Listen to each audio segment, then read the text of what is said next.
under God, indivisible, with liberty and justice for all. The prayer this morning will be offered by the good delegate representing Montgomery County. Thank you, Madam Speaker. Colleagues, I'm excited to do this on our wonderful day ahead of us today. This is my first time in 7 years. A poem by John Rodell.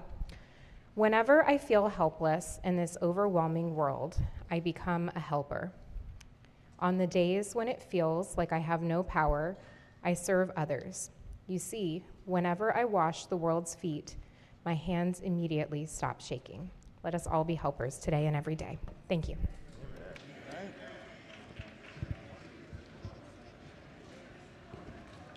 Quorum call. Madam Speaker.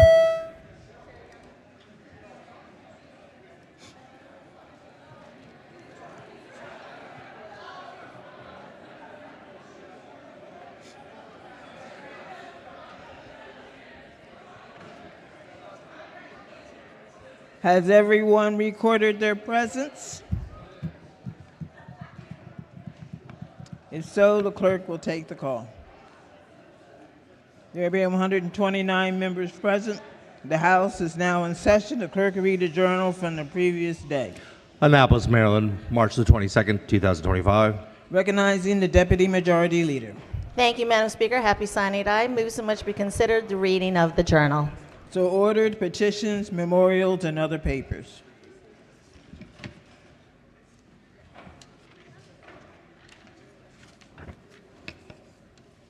Message from the Senate, number 32. Senate bills introduced in the House. Clerk will read the first bill. Senate Bill 703, Senator McCray, House Rules. Senate Bill 705, Senator Hester, House Rules. By order, Sylvia Seeger, Chief Clerk.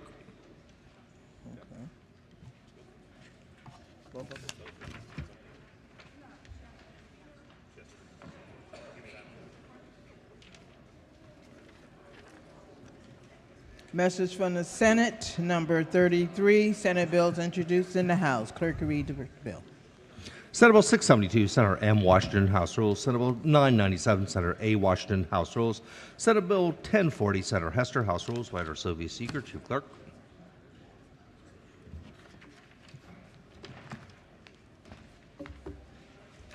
Consent calendar of yeas and nays, number 10. House bills passed in the Senate. Clerk will read the first bill. House Bill 481.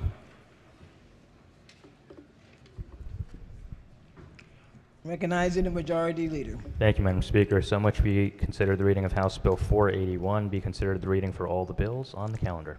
So ordered.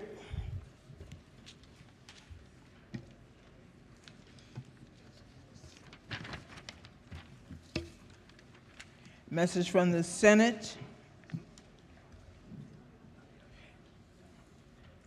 House Bill 185. The clerk will read the bill. House Bill 185, Therapeutic Child Care Grant Program Funding Alterations. Amendment number 1. The clerk will read the message from the Senate. Ladies and gentlemen of the House delegates, the Senate does not receive the Senate amendments and agrees to a conference committee to confer the disagreeing votes of the two houses. The House has appointed Delegate Plakovich Carr, Chair, Delegate Wims, Delegate Miracle North. The Senate appoints Senator King, Chair, Senator Benson, and Senator Bailey. Said bill is returned herewith. Messages, Senate Bill 181. The clerk will read the bill. Senate Bill 181, Correctional Services, Geriatric and Medical Parole. Amendment number 1. Hold on a second. The clerk will read the message from the Senate. Ladies and gentlemen of the House delegates, the Senate refused to concur in the House amendments and respectfully requests the House to recede from its position. Should the House prefer a conference committee to confer on the disagreeing votes of the two houses, the Senate appoints Senator Smith, Chair, Senator Sidnor, and Senator West. Said bill is returned herewith. Clerk will read the message to the Senate. Ladies and gentlemen of the Senate, the House of Delegates does not recede in the House amendments to the Senate bill and agrees to a conference committee to confer on the disagreeing votes of the two houses. The Senate has appointed Senator Smith, Chair, Senator Sidnor, and Senator West. The House appoints Delegate Bartlett, Chair, Delegate Kaufman, and Delegate Klippinger. Said bill is returned herewith. Messages, Senate Bill 608. The clerk will read the bill. Senate Bill 608, Criminal Procedure U Non-Immigrant Status Petitions, Amendment Number 1. The clerk will read the message from the Senate. Ladies and gentlemen of the House of Delegates, the Senate refused to concur in the House amendments and respectfully requests the House recede from its position. So the House prefer a conference committee to confer the disagreeing votes of the two houses. The Senate appoints Senator Smith, Chair, Senator Love, Senator McKay. Clerk will read the message to the Senate. Ladies and gentlemen of the Senate, the House of Delegates does not recede in the House amendments to the Senate bill and agrees to a conference committee to confer the disagreeing votes of the two houses. The Senate has appointed Senator Smith, Chair, Senator Love, and Senator McKay. The House appoints Delegate Moon, Chair, Delegate Emery, and Delegate Valentine. Said bill is returned to your with. Quorum call. Madam Speaker.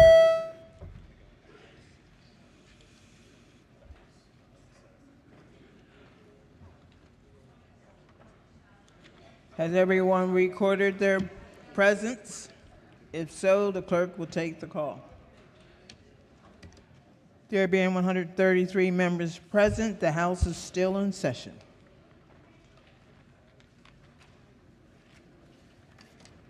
Calendar of third reading House Bills number 126. Clerk will read the bill. 126.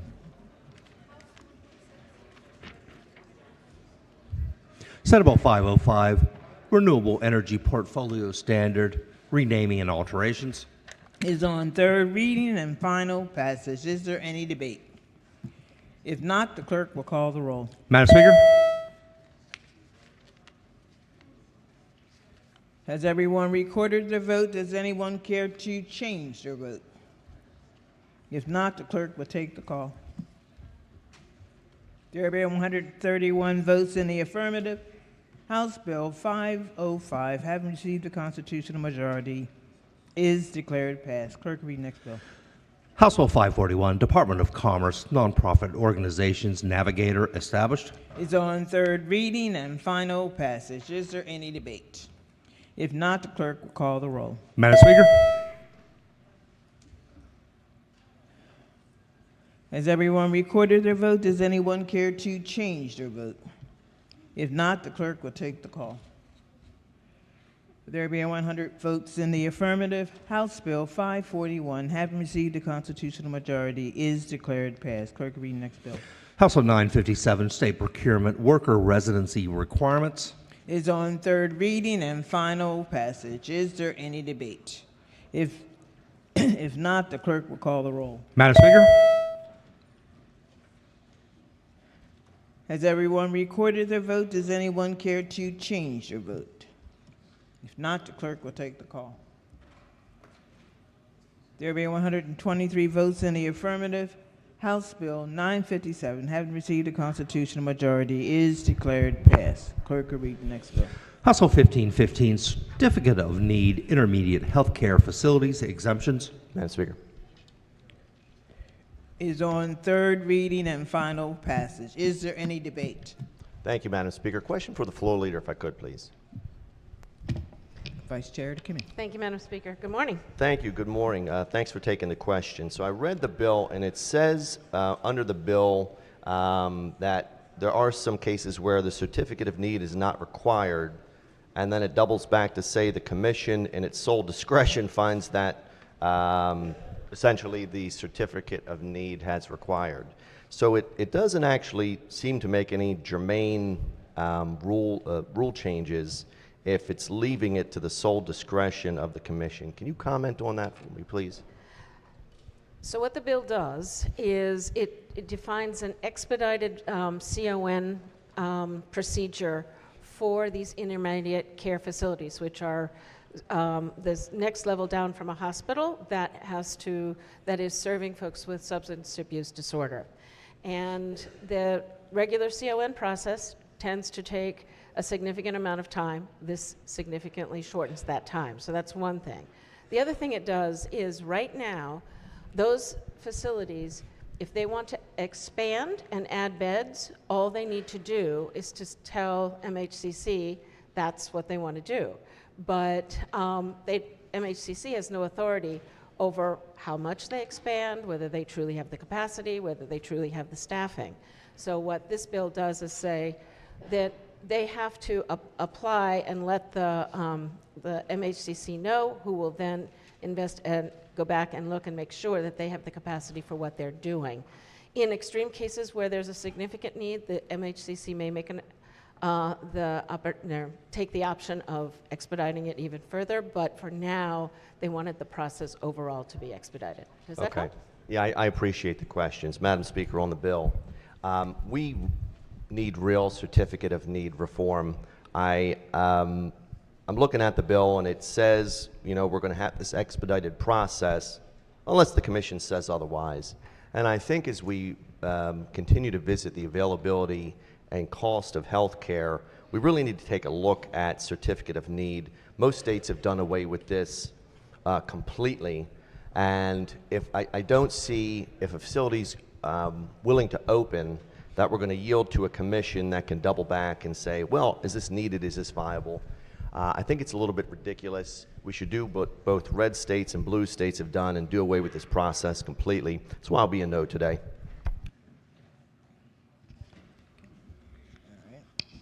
Is there any further debate?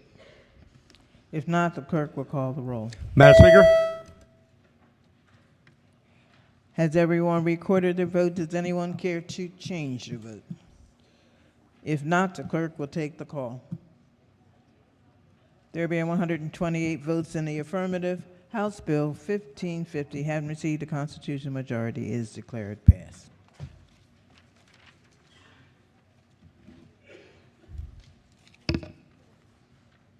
Calendar of third reading Senate bills, number 34. Clerk will read the first bill.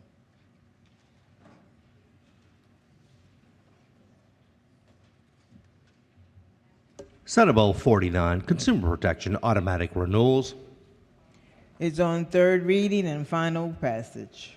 Are there any amendments to the bill or to its title? Is there any debate? If not, the clerk will call the roll. Madam Speaker? Has everyone recorded their vote? Does anyone care to change their vote? If not, the clerk will take the call. There being 106 votes in the affirmative, Senate Bill 49, having received a constitutional majority, is declared passed. Clerk will read the next bill. Senate Bill 252, Child Care Centers Certificated Staff Ratio Requirement Repeal. Is on third reading and final passage. Are there any amendments to the bill or to its title? Is there any debate? If not, the clerk will call the roll. Madam Speaker? Has everyone recorded their vote? Does anyone care to change their vote? If not, the clerk will take the call. There being 108 votes in the affirmative, Senate Bill 252, having received a constitutional majority, is declared passed. Clerk, read next bill. Senate Bill 262, Election Law, Special Elections. Is on third reading and final passage. Are there any amendments to the bill or to its title? Is there any debate? If not, the clerk will call the roll. Madam Speaker? Has everyone recorded their vote? Does anyone care to change their vote? If not, the clerk will take the call. There being 127 votes in the affirmative, Senate Bill 262, having received a constitutional majority, is declared passed. Clerk will read next bill. Senate Bill 299, Cannabis Agents Registration Security Guards. Is on third reading and final passage. Are there any amendments to the bill or to its title? Is there any debate? If not, the clerk will call the roll. Madam Speaker? Has everyone recorded their vote? Does anyone care to change their vote? If not, the clerk will take the call. There being 135 votes in the affirmative, Senate Bill 299, having received a constitutional majority, is declared passed. Clerk, read next bill. Senate Bill 689, Financial Institutions Conventional Home Mortgage Loans, Assumption and Required Disclosures. Is on third reading and final passage. Are there any amendments to the bill or to its title? Is there any debate? If not, the clerk will call the roll. Madam Speaker? Has everyone recorded their vote? Does anyone care to change their vote? If not, the clerk will take the call.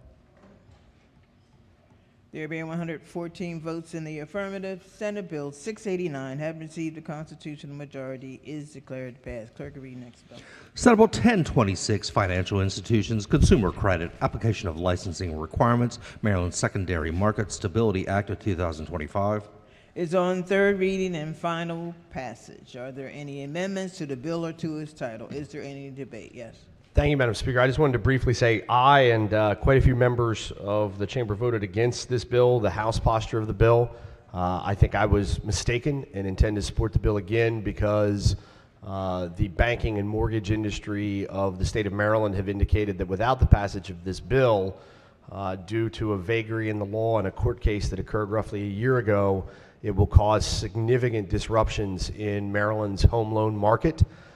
Because it will eliminate the ability of some people who own legally, technically, quite a few mortgages in our state to continue to operate here, and they would therefore have to potentially dump those mortgages onto the open market, which, if given the uncertain financial times we're in, is a terrible idea and would be very potentially detrimental to homeowners and to people who hold this particular class of mortgages. So I intend to change my perspective on the bill and hope everyone takes a hard look at it before they vote. Thank you, Madam Speaker.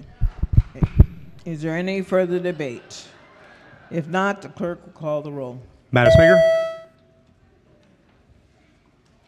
Has everyone recorded their vote? Does anyone care to change their vote? If not, the clerk will take the call.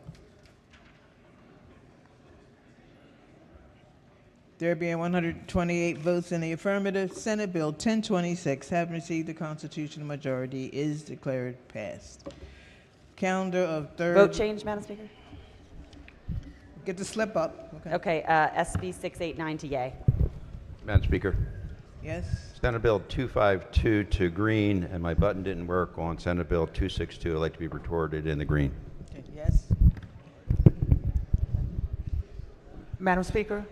Thank you, Madam Speaker. Senate Bill 689 to yes, and Senate Bill 262 to no. Yes. Senate Bill 262 to no, please. Yes. Thank you, Madam Speaker. SB 689, my button didn't work in the green, please. Yes. HB 957 to red. Thank you. Any other votes? Thank you, Madam Speaker. Yeah. Vote change 689 to green. Any other vote changes? Okay. Calendar of third reading, Senate Bills number 43. Clerk will read the first bill. Senate Bill 127, State Government Grants and Contracts, Reimbursement of Indirect Costs. It's on third reading and final passage. Are there any amendments to the bill or to its title? Is there any debate? If not, the clerk will call the roll. Madam Speaker?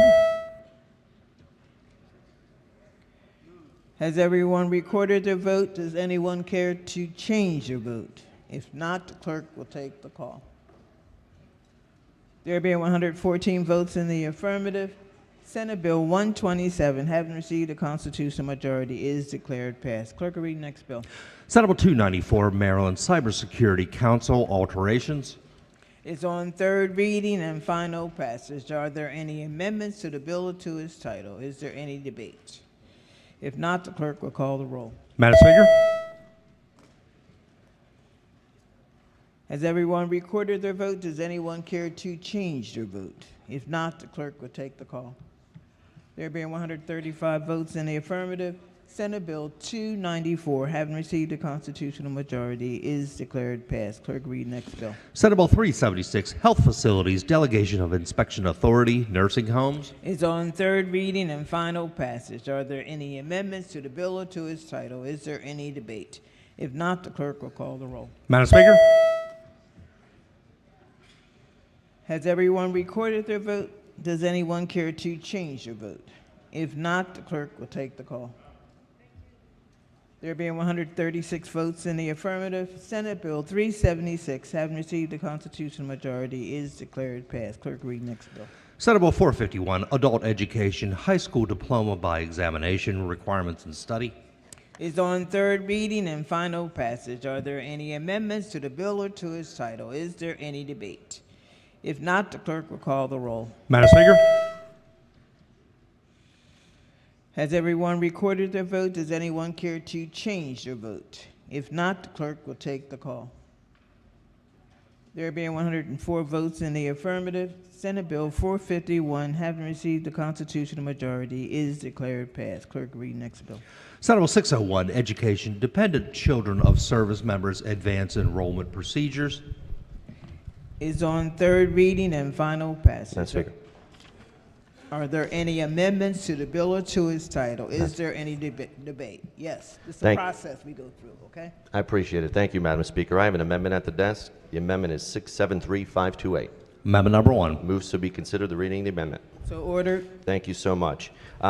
So I drafted this amendment in regard to a situation that happened over the past 2 weeks. There was a Maryland girl. She was a fencer who was engaging in a competition. She took a knee because she didn't want to compete with another fencer who was a biological male, and she was subsequently expelled from the competition. You know, and I felt terrible about that. A young girl who was expelled for deciding to not participate. And I think it speaks to where this issue is going. I'm really concerned about the viability of females in female sports. And so I drafted an amendment that specifies that no disciplinary actions can be taken against a student for refusing to participate in a sports activity in both K through 12 and higher education activities. And I think we should stand up for females so that they have a future in female sports. And I'd move the amendment. Floor leader. Thank you, Madam Speaker, and thanks to the gentleman for bringing the amendment. I appreciate that you shared it with me ahead of time. I'm happy to talk about the amendment, but first let's just talk about the bill. This amendment's not germane to the bill.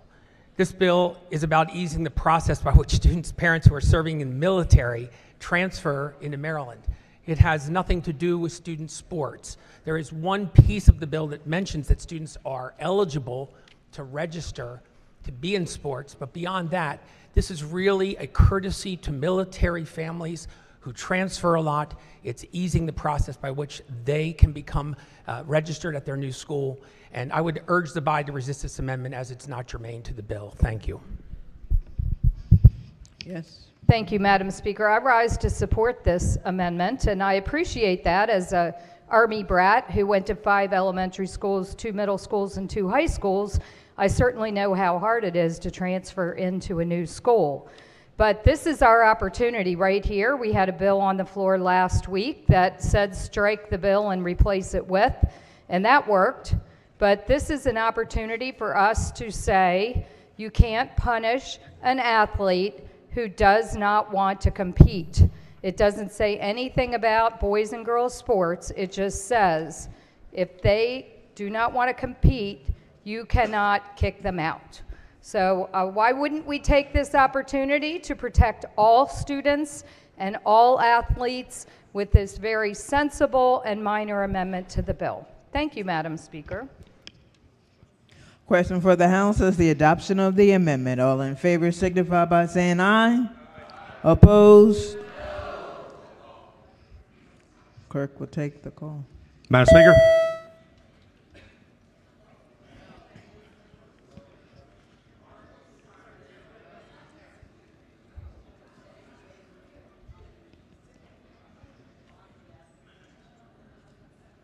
Clerk will take the call. Go ahead. I said roll before. The amendment fails. Are there any additional amendments to the bill or to its title? Hearing none, the bill is what? Yeah, hearing none, the bill is on third reading and final passage. The clerk will call the roll. Madam Speaker. Has everyone recorded their vote? Does anyone care to change their vote? If not, the clerk will take the call. There have been 136 votes in the affirmative. Senate Bill 601, having received the constitutional majority, is declared passed. Madam Speaker. Yes. Vote change on 6A into green, please.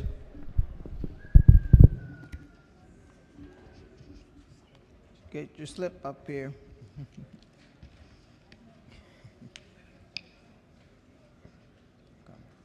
Calendar of third reading, Senate Bills number 44. Clerk will read the first bill. Senate Bill 365, Department of Commerce, Nonprofit Organizations, Navigator established.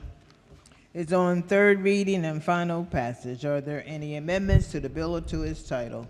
Madam Speaker. Is there any debate? Madam Speaker.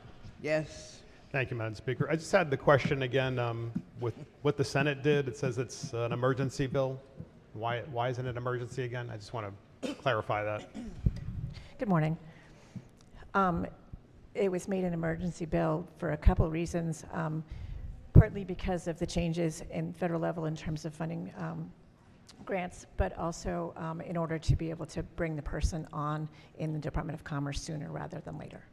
Okay. Do we have a similar navigator for the private sector? Yes, the Department of Commerce has a navigator for small businesses and entrepreneurs. And the purpose of the navigator is to help companies, I guess these are nonprofits, right? Yes. To get free money from the state, which comes from the taxpayer. That sound about right? I wouldn't phrase it that way, no. But yes, it allows nonprofits to apply for grants that multiple agencies within the state have provided for years. And the reason why the private sector is not giving enough money to all of these nonprofits? Is there any discussion about that? I'm just curious if there's a discussion. There was not discussion about that, no. Because I know we talked about this previously, but this is an important point, namely that if you start a nonprofit, the whole idea is to have the private sector give to your nonprofit, and that's how you fund it. But it seems like that hasn't been happening for a long time in the state. Is that what your understanding is based on the need of this bill? There are many nonprofits who have provided support to things that the state wants to do and the federal government wants to do and or needs to do for a very, very long time. Great, thank you. Appreciate the answers to the questions. Just on the bill, Madam Speaker, I think this bill really illustrates, SB 365 illustrates that there obviously is a problem in the state of Maryland when you don't have enough businesses in the state, no matter their size, that feel like they have enough additional cash to provide to the nonprofits. And here we have a bill where the Department of Commerce is going to hire a navigator for nonprofits to help the nonprofits get money from the state. And so when you walk through this really slowly, the state is taxing the business community through the roof, and then the state takes that money and transfers it to the nonprofits, as if the state is itself the nonprofit, when in fact, the real saints in this particular scenario are the business community and the folks in the state. I mean, if we actually had a robust private sector in the state of Maryland, a bill like this would never be necessary, ever. And based on all of the things I'm hearing about the budget, which is yet to be passed, it's certainly my understanding that with $1.68 billion of new taxes, the private sector is going to have a lot less money to give to the nonprofits. So clearly I'm voting against this because this bill sends all the wrong messages. And it sends all the wrong messages to everybody in the state. Namely, that if you start a nonprofit, the funder shouldn't be the good people of the state of Maryland giving your nonprofit money, but instead should be the state of Maryland itself who's getting it from the people of Maryland. I would rather the businesses and the individuals give to the nonprofits that they believe in and that share their values rather than providing the cash to the state and paying off the cronies, which often it is, not always, but often it is, crony organizations, which are doing the bidding of one side versus the other. Thank you, Madam Speaker. Are there any amendments to the bill or to its title? Is there any further debate? If not, the clerk will call the roll. Madam Speaker.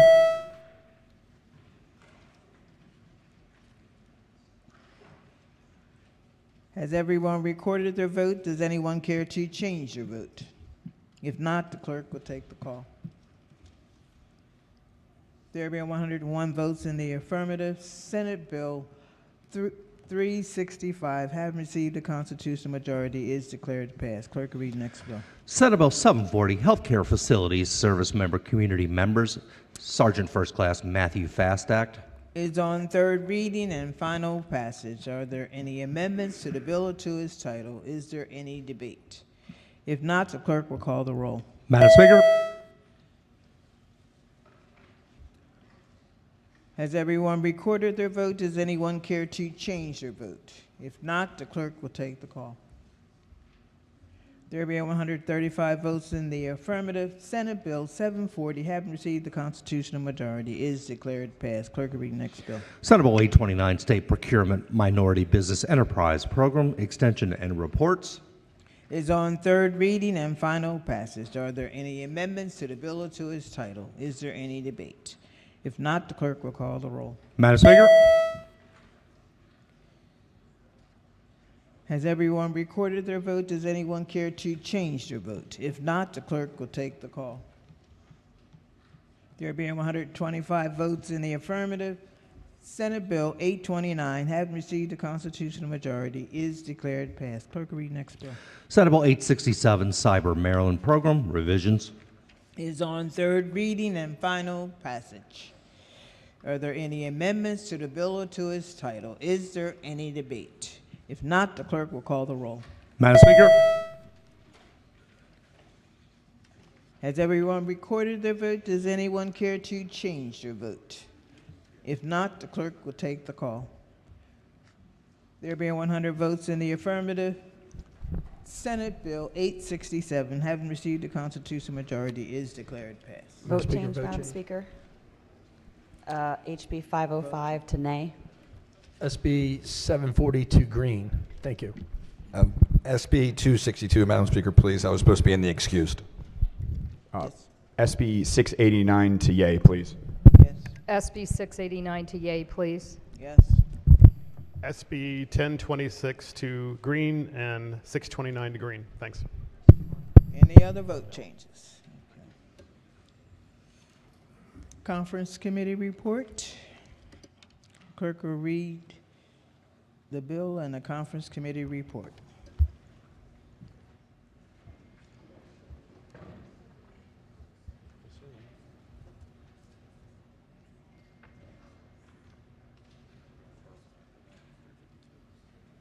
This is what I got.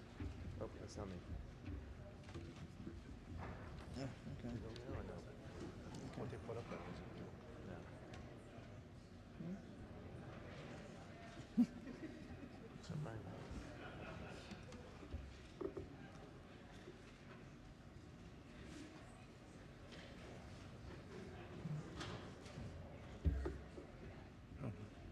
Okay. Votes. Go ahead. Okay. Votes. House Bill 350, Budget Bill, Fiscal Year 2026. I'm going to adopt the report and that's my sure. Madam Speaker. Recognizing the chair of the conference committee report. Thank you, Madam Speaker and members of the House. The Conference Committee has reconciled the differences between the House and Senate versions of the state operating budget for fiscal 26. Today we report the compromised version of House Bill 350, the Budget Bill, and House Bill 352, the Budget Reconciliation and Financing Act, reflecting the Conference Committee report. I would first like to thank the Speaker and your staff and all the members of the Conference Committee, the members of the Appropriations Committee, particularly Subcommittee Chairs Lewis, Watson, Shetty, Smith, Forbes, and Solomon, and our colleagues in the Senate. I would also like to thank the committee staff and the budget staff at Department of Legislative Services. Together with the chair and members of the Senate B&T and partnering with the administration, we present a budget that protects our shared values and priorities while putting Maryland on strong footing as we face continued uncertainty from the federal government.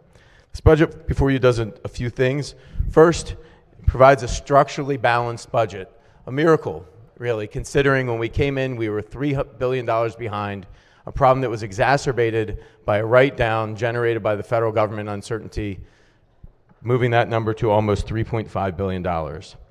The budget surpasses the Spending Affordability Committee goals and leaves $2 billion in rainy day fund cash reserves, as well as a general fund balance of $317 million, almost $2.5 million in cash reserves.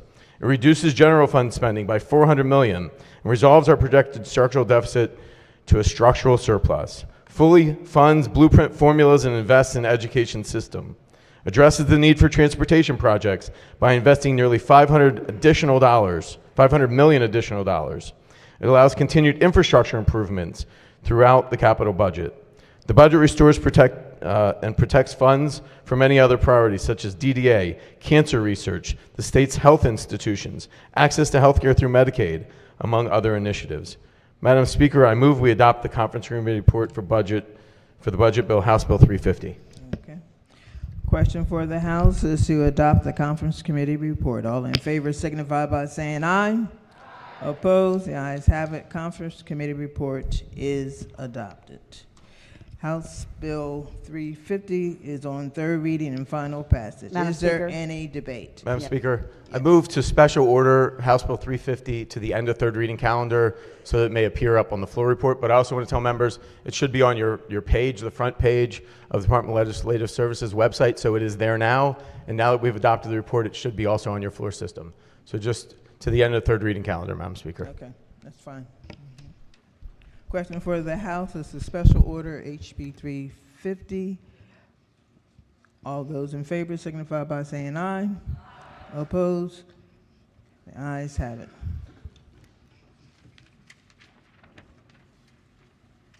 Conference committee report. House Bill 352. The clerk will read the bill and the conference committee report. House Bill 352, budget. Was 352, right? Did you give me the same time? All right. House Bill 352, Budget Reconciliation and Financing Act of 2025. Favor report is amended, adopted. Recognizing the chair of the conference committee report. Thank you, Madam Speaker. The budget committees have also worked out their differences on the BRFA, which implements actions needed to balance the budget. Move the conference committee report. Question for the House is to adopt the conference committee report. All in favor signify. What? Oh, there's a little. Something wrong with the board, so just chill a little bit.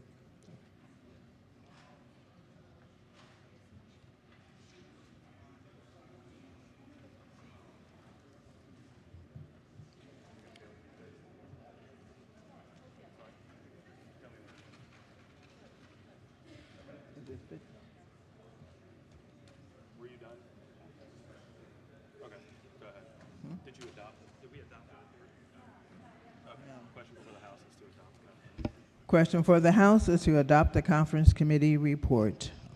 All in favor signify by saying aye. Opposed? The ayes have it. Conference committee report is adopted. Chair appropriations. Thank you, Madam Speaker. I move to special order House Bill 352 to after House Bill 350. Question before the House is to special order House Bill 352. How far down?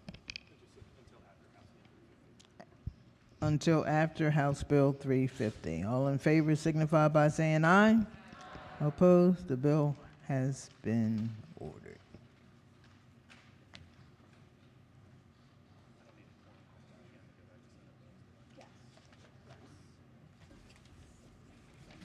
Quorum call. Madam Speaker. Has everyone recorded their presence? If so, the clerk will take the call. There being 138 members present, the House is still in session.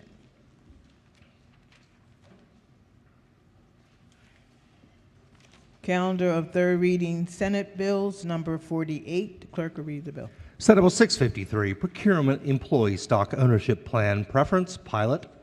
Is on third reading and final passage. Are there any amendments to the bill or to its title? Is there any debate? If not, the clerk will call the roll. Madam Speaker. Has everyone recorded their vote? Does anyone care to change their vote? If not, the clerk will take the call. There being 134 votes in the affirmative. Senate Bill 653, having received a constitutional majority, is declared passed. Calendar of third reading, Senate Bills number 53. Clerk will read the first bill. Senate Bill 101, Wacomico County Vehicle Laws, Prohibition on Roadway Solicitations. Is on third reading and final passage. Madam Speaker, Yes. may the floor leader please rise. Madam Speaker? Yes. Mr. Chair, as you know, we talked about this bill and two other identical bills that we have some questions on. Would you mind if we special order it to time of your choosing? Can we special order to the end of the first session? Great. Move to special order this to the end of the first session, Madam Speaker. Question for the House is to special order Senate Bill 101 to the second end of this session. All in favor signify by saying aye. Opposed? The ayes have it. The bill has been special ordered. Clerk will read next bill. Senate Bill 116, Data Center Impact Analysis and Report. Is on third reading and final passage. Are there any amendments to the bill or to its title? Is there any debate? If not, the clerk will call the roll. Madam Speaker? Has everyone recorded their vote? Does anyone care to change your vote? If not, the clerk will take the call. There being 135 votes in the affirmative, Senate Bill 116, having received the constitutional majority, is declared passed. Clerk will read next bill. Senate Bill 123, Boating Accidents, Duty to Stop at the Scene, Render Assistance, and Provide Information, Penalties. Is on third reading and final passage. Are there any amendments to the bill or to its title? Is there any debate? If not, the clerk will call the roll. Madam Speaker? Has everyone recorded their vote? Does anyone care to change your vote? If not, the clerk will take the call. There be 138 votes in the affirmative. Senate Bill 123, having received the constitutional majority, is declared passed. Clerk will read next bill.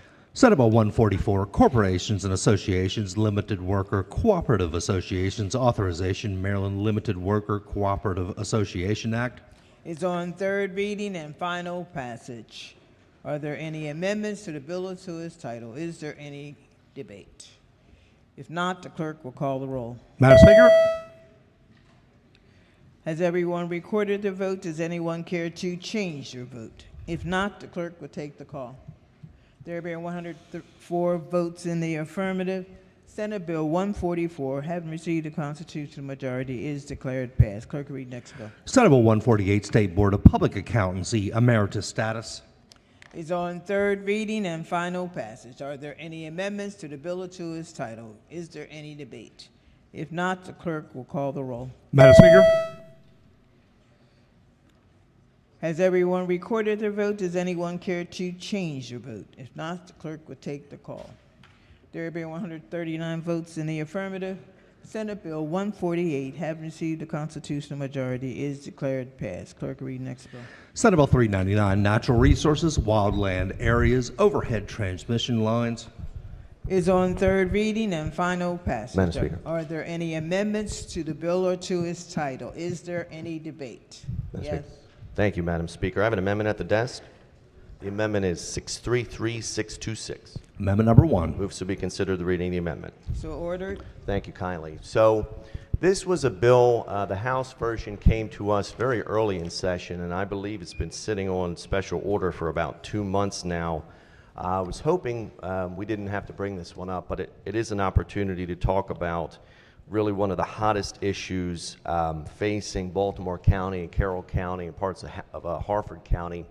The bill, what it does is it creates special rules for what may be the destruction of a lot of our wildland areas. And unfortunately, I think a lot of our state woodlands, both private and public, are at risk.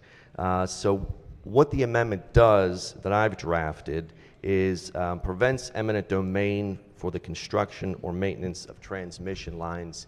The bill does not guarantee that we will run these transmission lines through the specified area.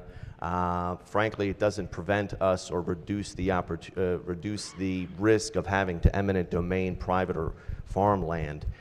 So I think this is something we can all agree on, that if we have infrastructure needs, we shouldn't be taking private property and in many cases, frankly in most cases, destroying family farms that have been in families for decades or even in some cases over 100 years. So with that, I think we should stand up and prevent eminent domain for these transmission lines, and I would move the amendment. Committee Vice Chair. Thank you, Madam Speaker. Again, for the same reasons we had over the last few days, I'm going to urge the body to resist the amendment. The state is not going to give up its eminent domain authority for various and specific purposes, such as national emergencies, etc. Also, this project doesn't use any eminent domain within it, and so for those reasons, I ask the body to resist and reject the amendment. Madam Speaker. Yes. Thank you, Madam Speaker. I'll just be very brief to support the gentleman making the amendment. I've seen firsthand, as he's discussed, in North Baltimore County, the idea, we talked a lot about property rights the other day in support of a bill. Well, there is no greater support for property rights than stopping in this, not in this particular bill, but the concept of a private company coming in from out of state, mind you, and taking land from our residents and our farmers like they're projecting to do possibly in North Baltimore County, Carroll, and Frederick. So for that reason, I support the gentleman's amendment. Question for the House is the adoption of the amendment. All in favor signify by saying aye. Opposed? The clerk will take the call. Madam Speaker.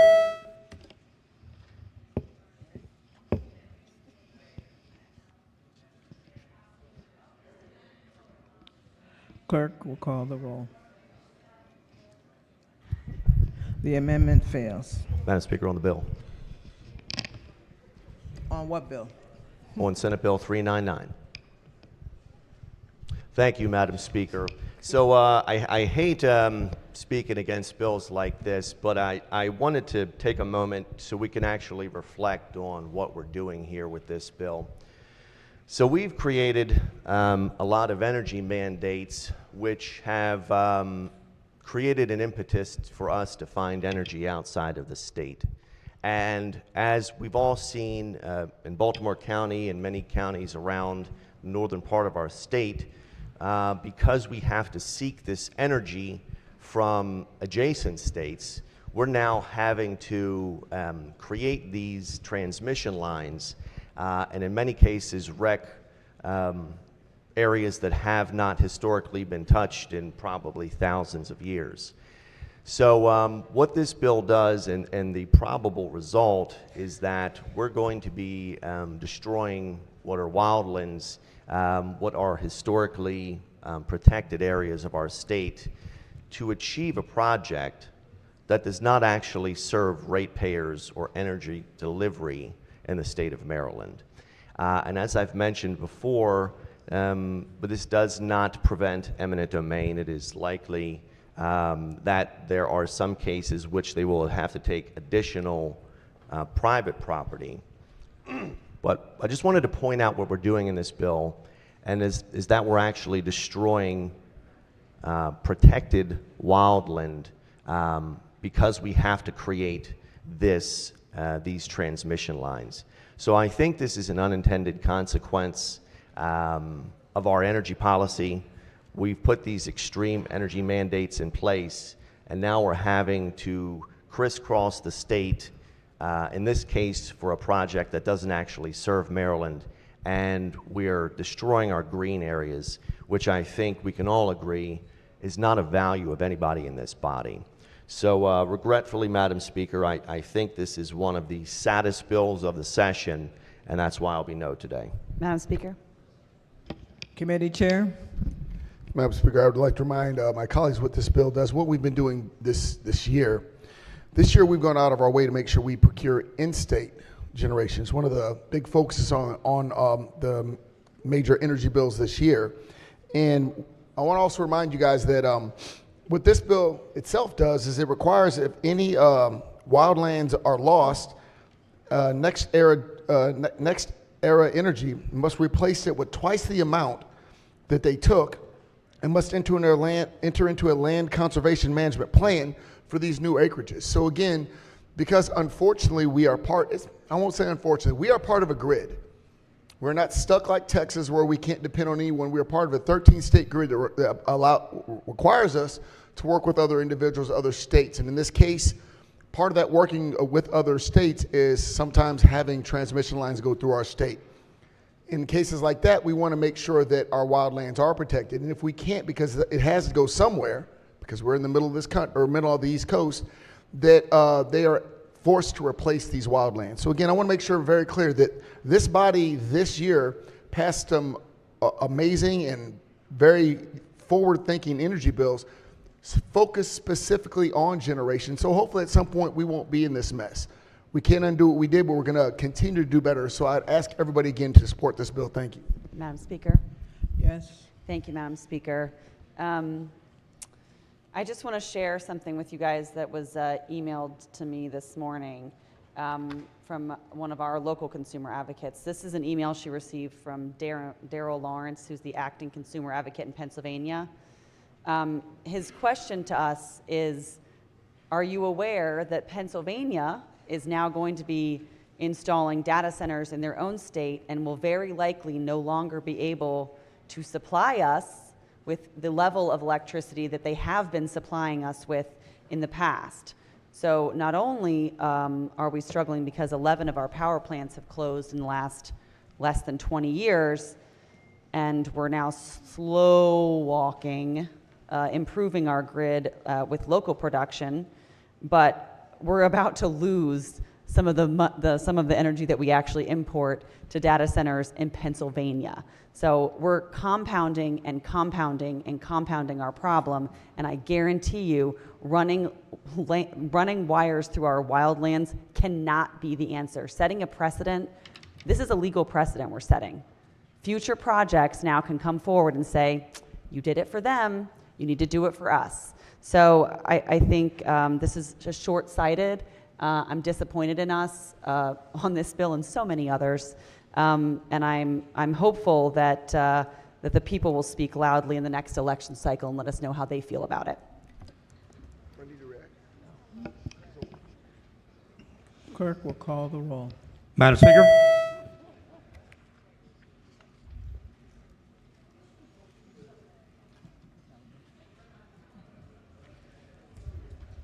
Has everyone recorded their vote? Not, the clerk will take the call. There being 109 votes in the affirmative, Senate Bill 399, having received a constitutional majority, is declared passed. Calendar of third reading, Senate Bills number 59. The clerk will read the first bill. Senate Bill 26, Labor and Employment, Occupational Safety and Health Revisions, Davis-Martinez, Public Employee Safety and Health Act. Is on third reading and final passage. Are there any amendments to the bill or to its title? Is there any debate? If not, the clerk will call the roll. Madam Speaker. Has everyone recorded their vote? Does anyone care to change their vote? If not, the clerk will take the call.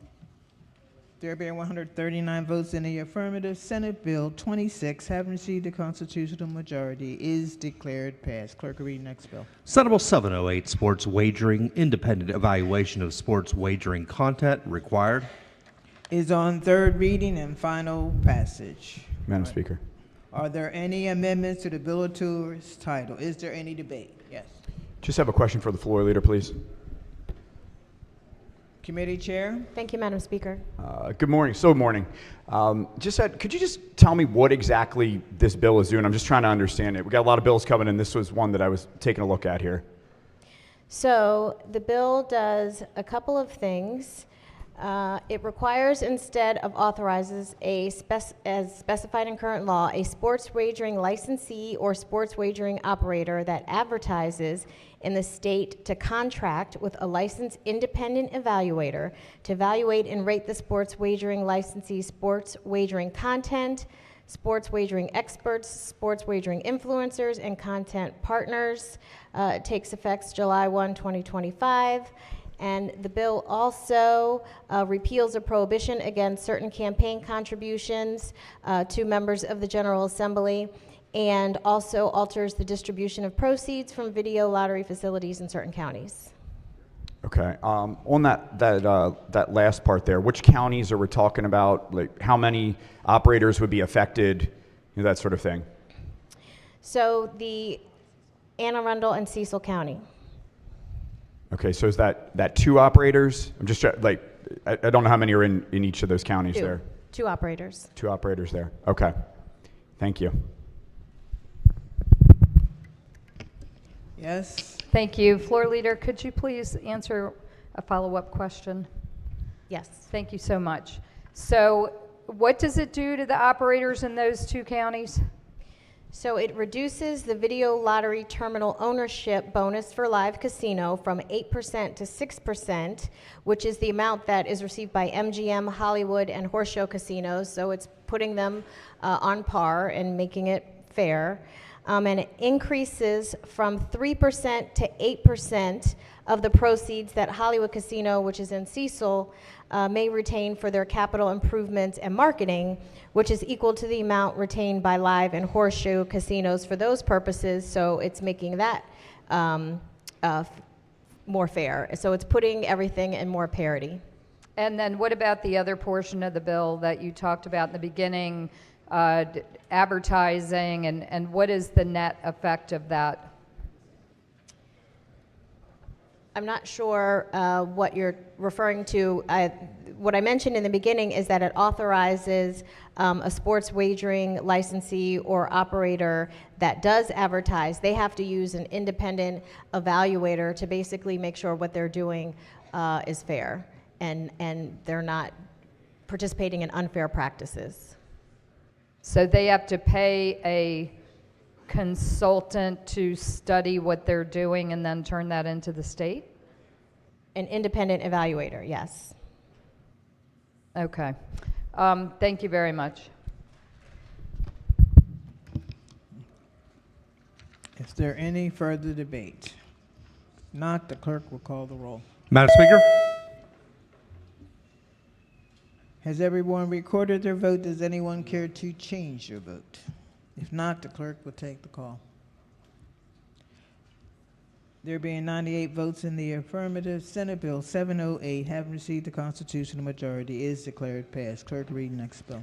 Senate Bill 901, Environment, Packaging, and Paper Products Producer Responsibility Plans. Is on third reading and final passage. Madam Speaker. Are there any amendments to the bill or to its title? Is there any debate? You would have gotten this by now. Thank you, Madam Speaker. I appreciate it. I'll get it one day. I have an amendment at the desk. It's 213325. Amendment number 1. Moves to be considered the reading of the amendment. So ordered. Thank you, Madam Speaker. So this amendment limits the bill to personal non-commercial use. So producer responsibility is intended to improve the residential recycling stream and is not intended to include commercial. As proposed, the definition of paper products would include material in both the residential and commercial stream. This is the exact same verbiage in the definition of packaging that appropriately scopes the materials in residential only. And this needed change ensures the entire program is universally focused on residential rather than commercial. And maybe most importantly of this amendment is the needs assessment established by Senate Bill 222 of 2023, intended to inform legislation discussion on producer responsibility, highlights the risk of not correcting this issue. Page 100 of the needs assessment identifies commercial paper as having a net zero cost for collection, and I think we run the risk applying it to commercial products. Not only does it not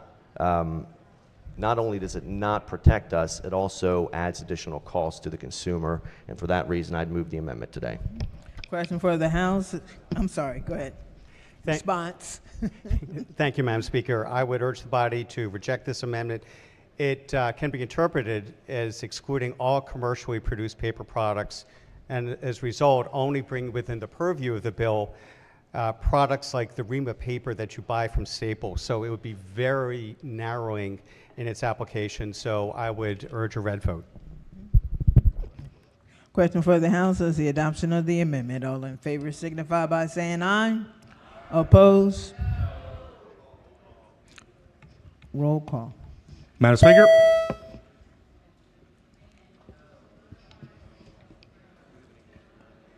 Has everyone recorded their vote?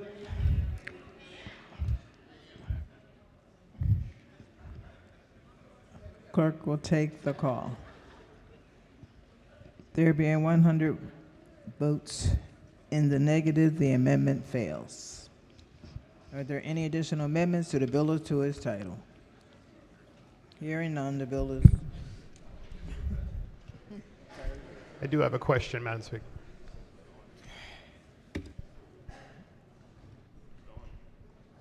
It's still up.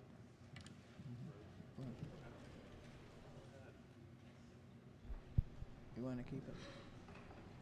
Go ahead. Okay. I had some questions on how the bill has changed. So if there's a floor leader that can answer their questions. I'm sorry, Delegate, could you repeat your question? Sure. So the question is, the bill's been amended. It's a Senate bill. Doesn't look like there's a cross-file. Producer responsibility plans. So the producers would be just the producers, those that manufacture these items, these paper products, I presume, and packaging Paper products. and packaging as defined in the bill, yes. So the bill defines the producers as being what? The manufacturers? As those who manufacture these, packaging and other products that are covered by the bill. And those manufacturers would be just the manufacturers in the state of Maryland? The manufacturers that supply these products, so they could be from out of state. So the manufacturers, so how are we going to require producers who manufacture products such as paper products and other products, packaging projects out of state, how are we going to get them to comply when they're not in Maryland? There's already a producer responsibility organization that's recognized by MDE, and it consists of representatives from a number of different producers. So, and the way this has been is planned to be implemented in other states, is implemented in Canadian provinces as well as overseas. You have representatives of producers who provide these products from out of state who participate. And so is the buyer responsible for doing anything when a buyer buys these products in bulk? If the buyer is located in the state of Maryland? Are they responsible for example, paying anything under the producer responsibility plan? Correct. No, it is actually the producers. It's the producer. And do we have any producers of these products in the state of Maryland? Any manufacturers? I imagine we do. Off the top of my head, Delegate, I don't know. Perhaps. Oh, I heard someone just say McCormick. McCormick. Okay. And what is the fee? That is to be established by the Producer Responsibility Organization. It's to be a combination. I mean, volume is one factor. Also, its recyclability is another factor. So the fees are to be for each particular product that is packaging or otherwise covered by the bill is to be set by this Packaging Responsibility Organization. So the whole organization is a new organization, or it was already established under the study bill that we passed in 2023. So it's a Maryland organization? Maryland-based, that's right. Okay, and is the organization public or private? I believe it's a nonprofit organization. Ah, nonprofit. And do they get the money? Is that who gets, They receive the proceeds, but in turn, that's right, they receive the proceeds of the fees that producers pay for their packaging under the bill. But then the idea behind this is that large majority of these fees are to be paid as reimbursements to counties for the cost that you and I, all taxpayers, are paying for collection of these products. And did McCormick weigh in at all? They supported the bill. They supported the bill. And so for all of the other companies that purchase these kinds of products because they're maybe the end user, I mean, is there anything in the bill that prevents these companies from driving across state lines and just purchasing them and bring them into Maryland? No, I mean, as they could do today if someone wants to use an out-of-state purchaser, but the idea is that any producer that sales material that is used in Maryland would be subject to the fee. Got it. Thank you. Appreciate it. Clerk will call the roll. Madam Speaker?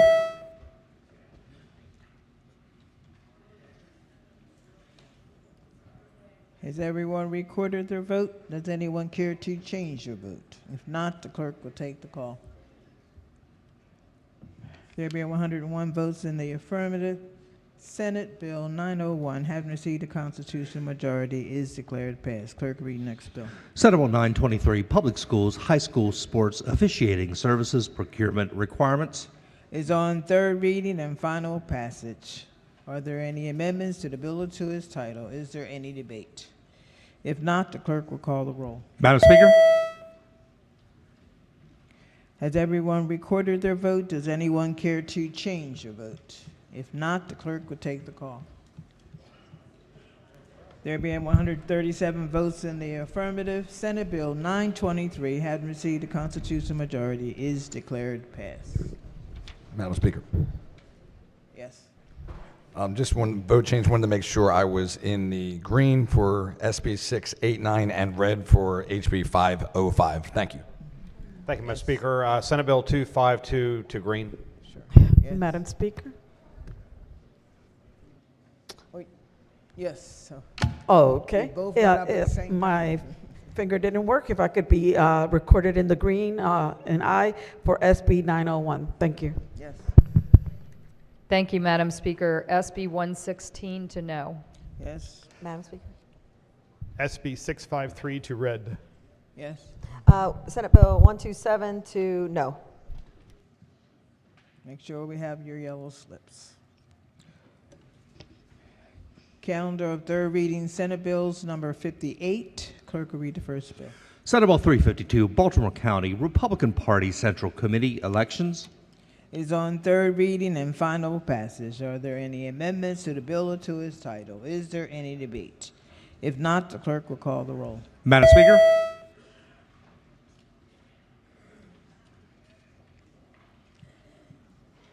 Has everyone recorded their vote? Does anyone care to change their vote? If not, the clerk will take the call. There being 137 votes in the affirmative, Senate Bill 352, having received a constitutional majority, is declared passed. Clerk, read next bill. Senate Bill 561, Corporations and Associations, Electric Cooperatives, Enunciate Capital Credits. Is on third reading and final passage. Are there any amendments to the bill or to its title? Is there any debate? If not, the clerk will call the roll. Madam Speaker? Has everyone recorded their vote? Does anyone care to change their vote? If not, the clerk will take the call. There being 139 votes in the affirmative, Senate Bill 561, having received a constitutional majority, is declared passed. Clerk, read next bill. Senate Bill 600, Baltimore City Stop Sign Monitoring Systems, Authorization of Pilot Program. Madam Speaker. Committee Chair. Thank you, Madam Speaker. I'd move to special order this bill for 2 hours. The question for the House is a special order SB 600 for 2 hours. All in favor signify by saying aye.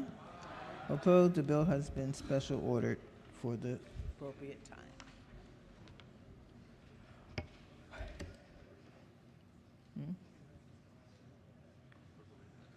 Clerk will read the next bill.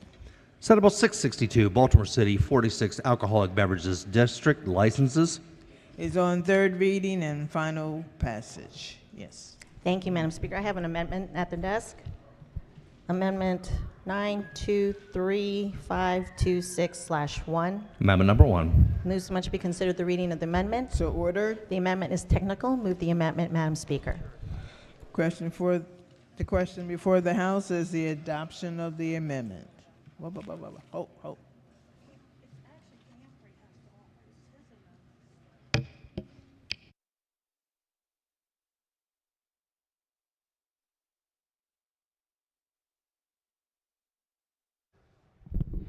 Madam Speaker. Yes. I'd like to defer my amendment to the Chair of the Alcohol Subcommittee. Okay, all right. Question for the House is the adoption of the amendment. All in favor signify by saying aye. Opposed? The ayes have it. The amendment has been adopted. Is there any further debate? If not,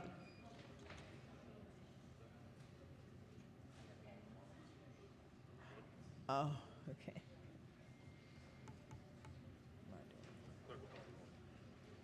Not the clerk will call the roll. Madam Speaker?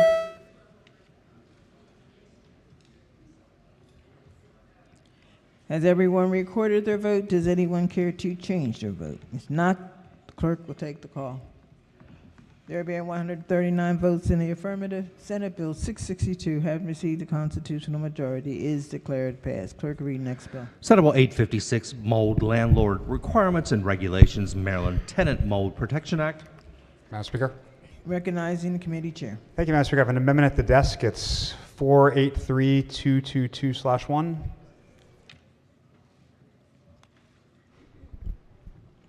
So ordered.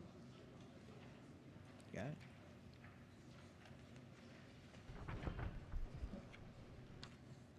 Go ahead.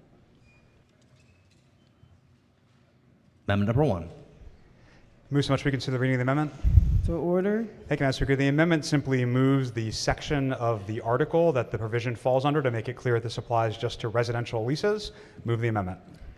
Question for the House is the adoption of the amendment. All in favor signify by saying aye. Opposed? The ayes have it. The amendment is adopted. Question, Madam Speaker. I don't, yes. Can I ask a clarifying question of the floor leader? Good morning. On that amendment, it just applies to residential. So in the case of, like in Annapolis here at HACA, we had a huge problem with mold, which falls underneath the Housing Authority of Annapolis, and I know the senator put a great deal of consideration into that. Are they still going to be inside of this? Yes, they would be covered. Even though it's a lot of times when we're looking at apartment buildings, which is a lot of HACA, that's commercial buildings. And I'm sorry, Doug, just to clarify. Yeah, if you're saying would the properties that are owned or managed by the Annapolis Housing Authority be covered? Yes, if it is a residential lease that the Housing Authority has with a tenant, then it is covered. I'm confused. I'm not sure how they're all held because I just Okay, so, Madam Speaker. Yes. That would be Committee correct. Thank you, Madam Chair. Speaker. A commercial property is one where there are commercial tenants, like a business or an office, right?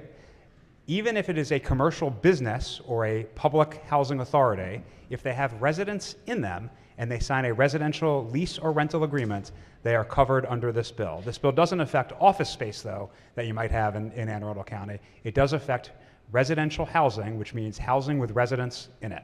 That can be a single-family home. That might be what you're thinking of. That can be a large, multi-unit building that's owned by the Annapolis or Anne Arundel Public Housing Authority. That is all covered. I appreciate the clarification because in Anne Arundel County, if you own a fourplex, it's commercial. It's how the county looks at it. I'm gonna take your word that you're telling me that they're going to be covered. Great. Thank you for taking my word. Thank you, Madam Speaker. Well, Madam Speaker. I appreciate your word. I just don't. It conflicts with what the county standard says. Yes. Thank you, Madam Speaker. I have an amendment at the desk, 843-026/1. Amendment number 1. So much be considered the reading of the amendment. So ordered. So I've got a handful of concerns about the bill, but the purpose of this amendment is to get to at least one of my concerns, which is the complaints that may come from tenants that are being brought in bad faith. So the point of the amendment is to, if there is a complaint that's made in bad faith, that the tenant will be subject to a civil penalty not exceeding $250. So when I drew the amendment, I tried to draw an amendment dollar amount that was small but yet important enough to make sure that when we get written notice from tenants that they be legitimate, brought in good faith, and further that I would hope there'd be a little bit more reconciliation between landlord and tenant. They work together without having to go after notice. So the amendment seeks to do this in a reasonable way, considering the burden that this puts on landlords. So please move the amendment. Committee. Thank you, Madam Speaker. I would urge the body to resist the amendment. I do appreciate the good delegate getting us the amendment in advance, but the amendment would have the Attorney General seek the fine, and it's highly, I mean, the implication of the amendment would be that the Attorney General would have jurisdiction to seek the fine. It's highly unlikely the AG would devote resources toward tracking down tenants who falsely claim mold for $250. And beyond that, we certainly agree that tenants should face consequences if they lie about habitability of their premises. But the good news is that landlords can already sue tenants in those types of situations. And under the Tenant Safety Act that we passed last session, landlords can even recover attorney's fees when tenants act in bad faith in escrow action. So for all those reasons, I would urge a red vote. Madam Speaker. Yes. Could the floor leader rise and clarify some points you made there? So the purpose of the amendment is not to have the Attorney General bring action against the landlord. It is to almost surely there's going to be some conflict when a written notice is made, and by the time we get to a point where the tenant has had to be made whole, what I'm saying is that in many of these cases it could be as simple as just mildew in the bathroom, and you know the issue here is to avoid scenarios where tenants learn how to or become accustomed to using complaints that aren't legitimate in order to at best make life difficult for the landlord, but at worst they could withhold money. They could frankly make a big to-do about it. But let me just ask a question, because I understand that there was a work group, and I did over the weekend read the report coming from the work group, and the point that I'd raise of three that I'm going to make while I'm trying to defend this amendment is that per EPA guidelines, quote, it is impossible to get rid of all mold and mold spores indoors. Some mold spores will be found floating through the air and in the house dust. So if the EPA is saying that it is impossible to get rid of mold, how do we pass a bill that puts this sort of burden on the landlord? Well, Delegate, I mean, you're right.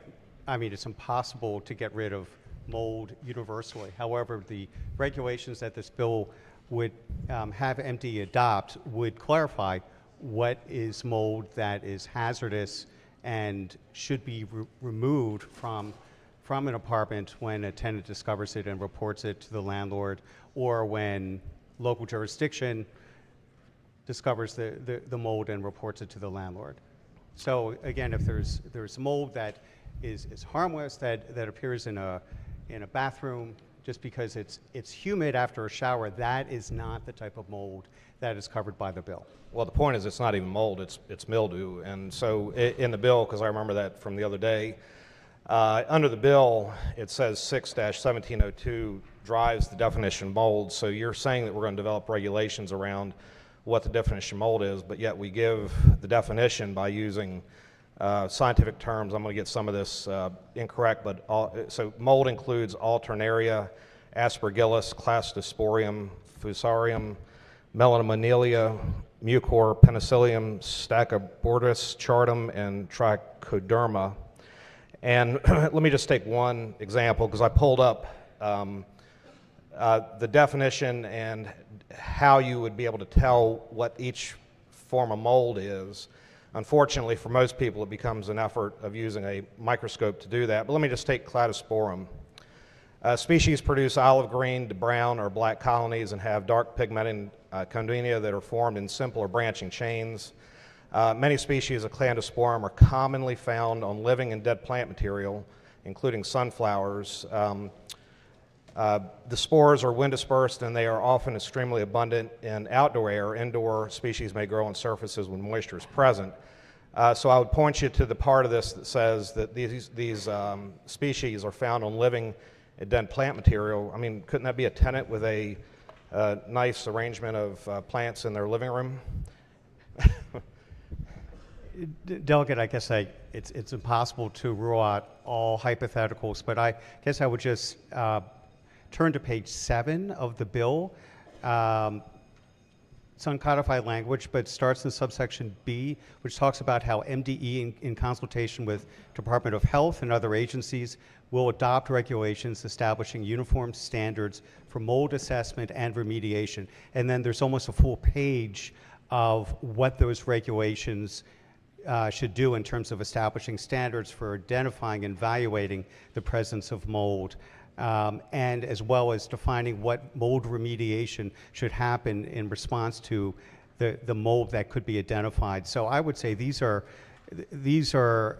situations that I think we envision under the bill, MDE would identify and say, yes, these are types of situations where the presence of mold, if it's reported, should be remediated by a landlord. And so it made clear, again, we're not talking about every type of mold that might be present.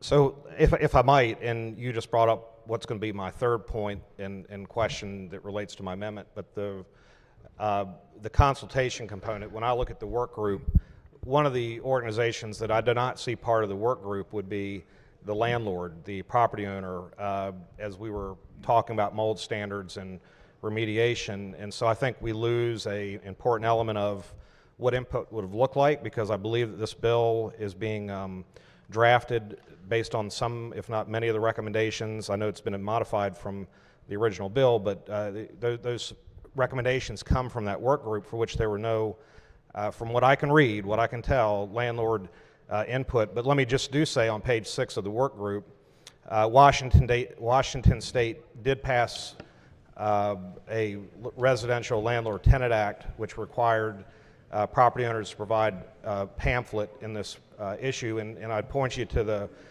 part of this where, and this is a quote under the Washington State's law, when developing or changing information in the pamphlet, the Department of Health must include representatives of landlords in the development process.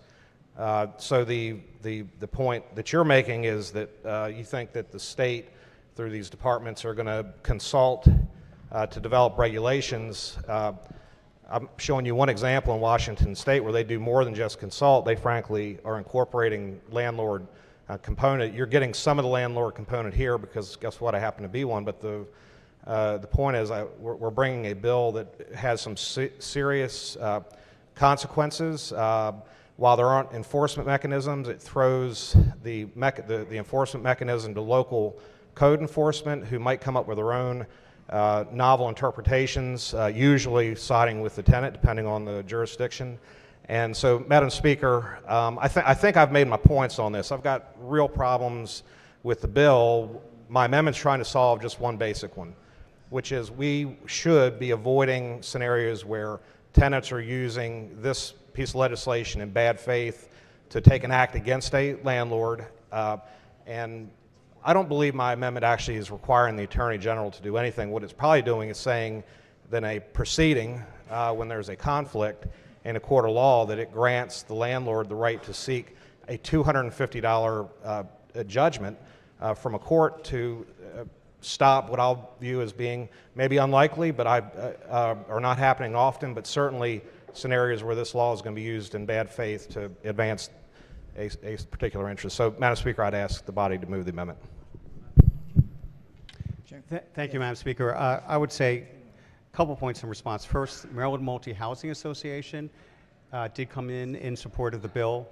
And second of all, it's not just, MDE has to consult with several other agencies, the Department of Health, Department of Housing and Community Development, the Department of General Services, in adopting these regulations.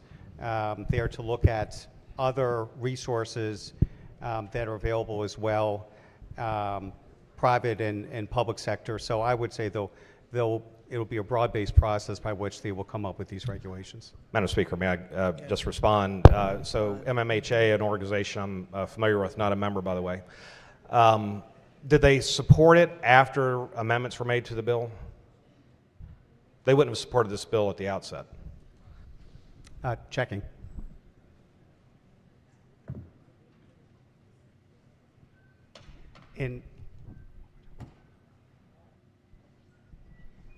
In committee, they came in favorable on the third reader version in the Senate. Okay, so it's safe to say that at some point there was a negotiation and or a general understanding that the bill is moving forward, and therefore their support maybe was conditional on making this workable. Also, probably because there's no enforcement mechanism at a state level. Again, I would press that any landlord would be concerned if we're handing code enforcement for a jurisdiction broad authority, which this bill would give. So I'm not going to belabor this anymore.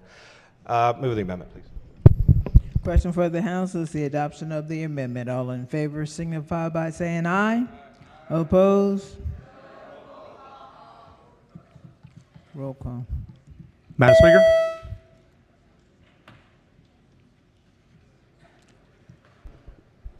Has everyone recorded their vote?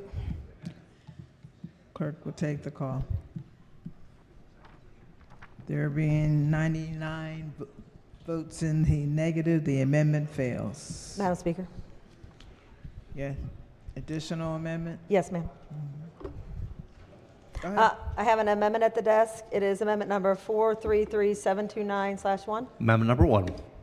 Thank you, Madam Speaker. So with the changes, I'm not sure if this amendment would be necessary, so I just wanted to talk about it, about some of my concerns that I had yesterday, because it may surprise some, but I'm pretty supportive of the bill, and I would like to be able to vote for it. But one of the things that hits particularly hard, especially in my area, and has affected my own children at 2 in-state colleges that we have here, is a lot of these issues are on our college campuses and in our college dorms. And a lot of times kids have absolutely no way out of those situations, and very hard for them to advocate. A lot of them may have scholarships that prevent them from leaving the housing situation that they're in. So the amendment, and so much be considered the reading of the amendment, Madam Speaker. So ordered. Thank you.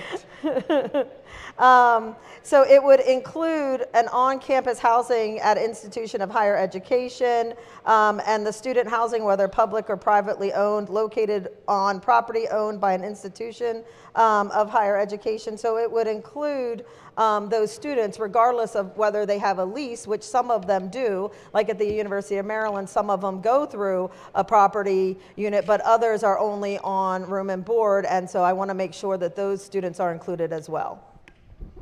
Floor leader.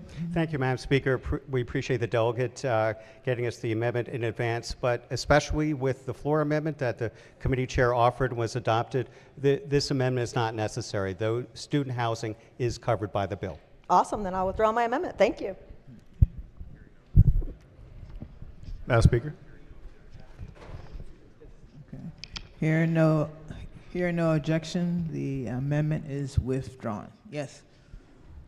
Thank you, Madam Speaker. I have an amendment at the desk. Amendment number 263828/1. Amendment number 1. Be so much be considered the reading of the amendment. So ordered.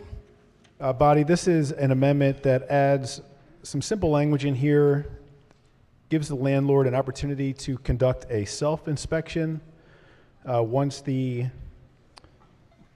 mold report or the mold has been filed, and it also allows on page 4, lines 21 through 23, that the landlord may utilize a third-party inspector to perform the mold assessment within 45 days. This clarifies some of the language that the Maryland Realtors had questions on, and also clarifies some language that MMHA had questions on as well. Floor leader, not sure if you have any. Floor leader. Thank you, Madam Speaker.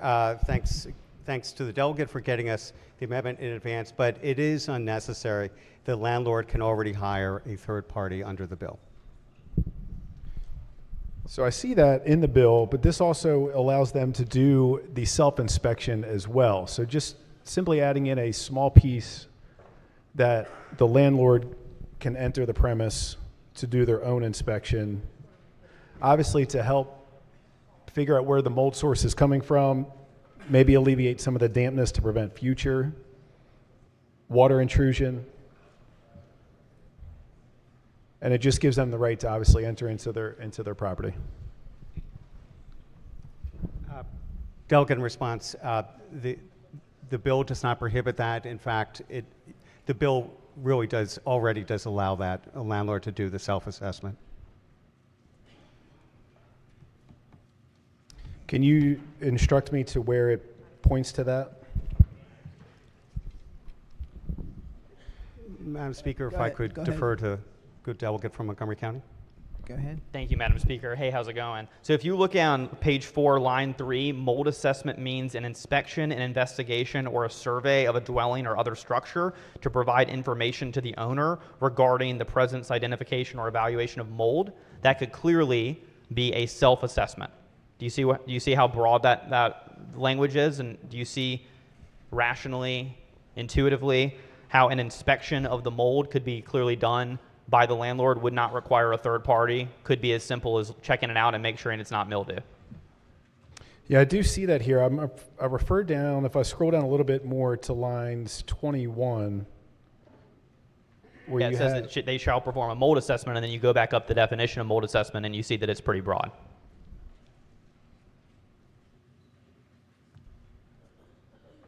yeah, I do see that here. Awesome. Thank you, Madam Speaker. Thanks. You're withdrawing your amendment? I want to briefly support the amendment. You what? Are you? Yep, I pressed the amendment. You're pressing the amendment. Okay. Just briefly, I think that the amendment probably is instructive then, and again, I'm worried a little bit about how this bill gets interpreted by local jurisdictions. The other thing that the amendment seeks to do is give more time, which is appropriate under the bill, for the landlord to actually do what's required, and I support the maker of the amendment.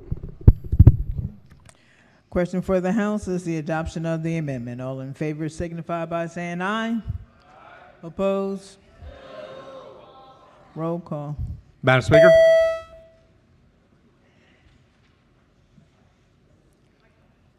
Has everyone recorded their vote? Clerk will take the call. There being 99 votes in the negative, the amendment fails. Are there any additional amendments to the bill or to its title? Hearing none, the bill is ordered past the third reading.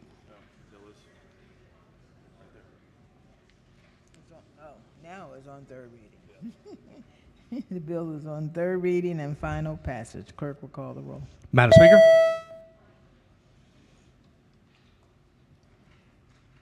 Has everyone recorded their vote? Does anyone care to change their vote? If not, the clerk will take the call. There being 103 votes. 103 votes in the affirmative. Senate Bill 856, having received a constitutional majority, is declared passed. Clerk, read next bill. Senate Bill 972, Anne Arundel County Board of License Commissioners, alterations. It's on third reading and final passage. Are there any amendments to the bill or to its title? Is there any debate? If not, the clerk will call the roll. Madam Speaker?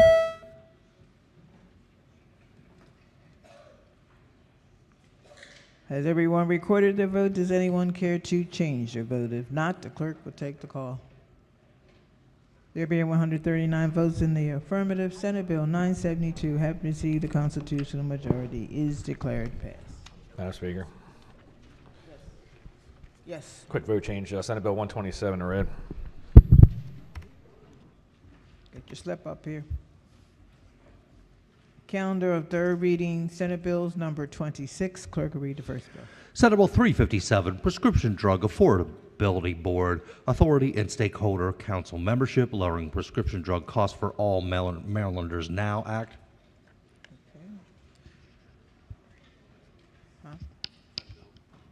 Is on third reading and final passage. Are there any amendments to the bill or to its title? Is there any debate? Yes. Thank you, Madam Speaker. Just some final comments, parting words on this bill. Myself and others, I think we expressed our concern with establishing artificial ceilings because of the unintended consequences. I think everybody in this chamber wants affordable prescriptions for everyone. I don't think there's a person in here that actually wants things to be unaffordable, particularly for those that need this medication the most. But when you put artificial caps, it sometimes prevents the industry from wanting to invest in what it takes to develop these drugs, and it has an opposite effect, believe it or not.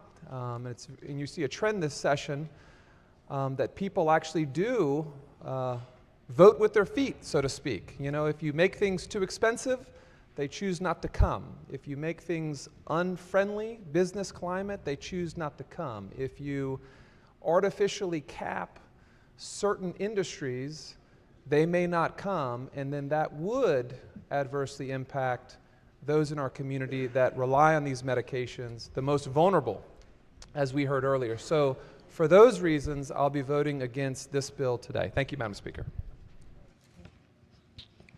Vice Chair of the committee. Thank you, Madam Speaker. And while I appreciate the gentleman's sentiment, I want to remind folks what this bill does. And it actually provides us with greater negotiating ability. With this bill passage, we will be able to negotiate on behalf of 6 million people for some very expensive drugs. And remember, this is not a cap. It is what we will pay. It's what we negotiate with the manufacturers and the drug pricing chain, just like other countries where they've created a system that allows for that kind of negotiation, and as a result, pay much lower prices for their drugs. So I would urge the body to support this bill. Yes. Madam Speaker, just one quick point on this, and I understand the spirit of this bill and what's trying to be accomplished, but I'm just going to point to the report that we got from the Maryland Department of Health and the PDAB report from September of 2024. Key takeaways, I'm just going to read two. Complex supply chain that may cause market failures in different circumstances. Point number two, there may be a number of different drivers that cause different affordability challenges for patients and the healthcare system. I know what we're trying to get here. I think we're going to get the opposite. I wish that we could get things done on goodwill and fairy dust. It's not going to work. I'm sorry. I wish it would. We all know prescription drugs are through the roof. I'm just afraid this is going to further exacerbate a problem, and we're going to see much higher prices, or because we're going to have more manufacturers leaving this state and saying, we're big enough. We got 49 other states, other countries. Maryland can go it alone. And then we do face a problem of our citizens not being able to get life-saving drugs they depend on every day. Thank you, Madam Speaker. Is there any further debate? If not, the clerk will call the roll. Madam Speaker.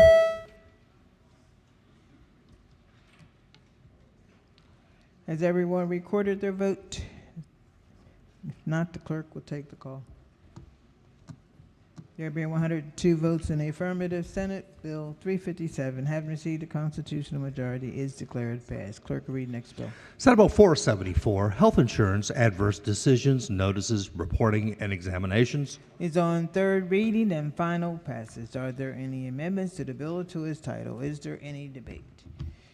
If not, the clerk will call the roll. Madam Speaker. Has everyone recorded their vote? Does anyone care to change their vote? If not, the clerk will take the call. There being 139 votes in the affirmative, Senate Bill 474, having received a constitutional majority, is declared passed. Calendar of third reading, Senate Bills number 42. Madam Speaker, my button didn't work on that last one. I'd like to be recorded in the green. Okay. Clerk will read the first bill. Senate Bill 93, Election Law, Absentee Ballots, Notice to Request Application. Is on third reading and final passage. Are there any amendments to the bill or to its title? Is there any debate? If not, the clerk will call the roll. Madam Speaker.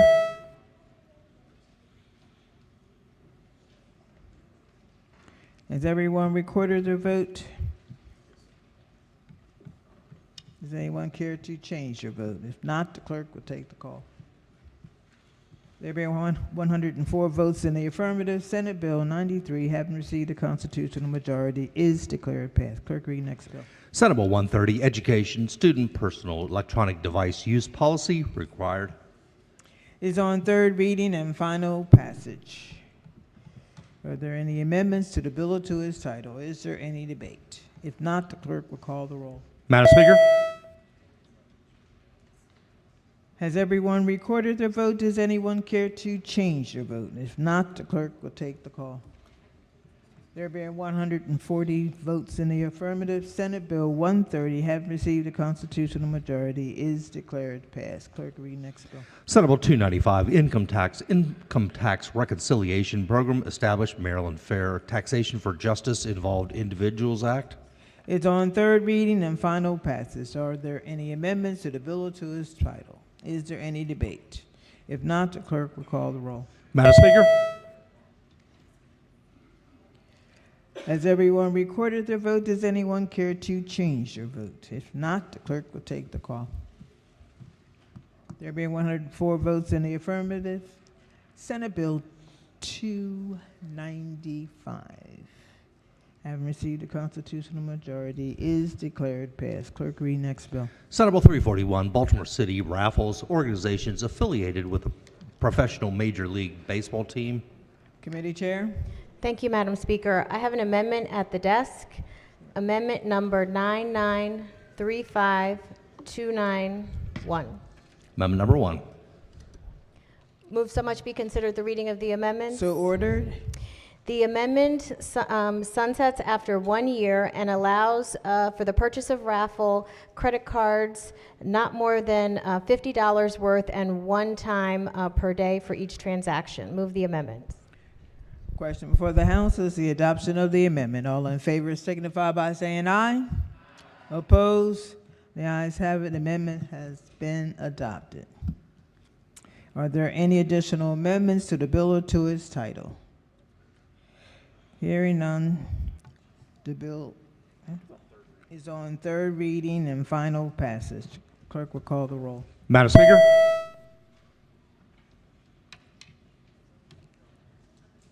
Has everyone recorded their vote? Does anyone care to change their vote? If not, the clerk will take the call. There being 138 votes in the affirmative, Senate Bill 341, having received a constitutional majority, is declared passed. Clerk will read next bill. Senate Bill 359, Therapeutic Child Care Grant Program funding alterations. Is on third reading and final passage. Are there any amendments to the bill or to its title? Is there any debate? If not, the clerk will call the roll. Madam Speaker? Has everyone recorded their vote? Does anyone care to change their vote? If not, the clerk will take the call. There being 138 votes in the affirmative, Senate Bill 359, having received a constitutional majority, is declared passed. Clerk will read next bill. Senate Bill 361, Election Law, Influence on a Voter's Voting Decision by Use of Fraud, Prohibition. Is on third reading and final passage. Are there any amendments to the bill or to its title? Is there any debate? If not, the clerk will call the roll. Madam Speaker? Has everyone recorded their vote? Does anyone care to change their vote? If not, the clerk will take the call. There being 129 votes in the affirmative, Senate Bill 361, having received a constitutional majority, is declared passed. Special order calendar number 62. The clerk will read the bill, recognizing the maker of the motion. But the clerk will read the bill first.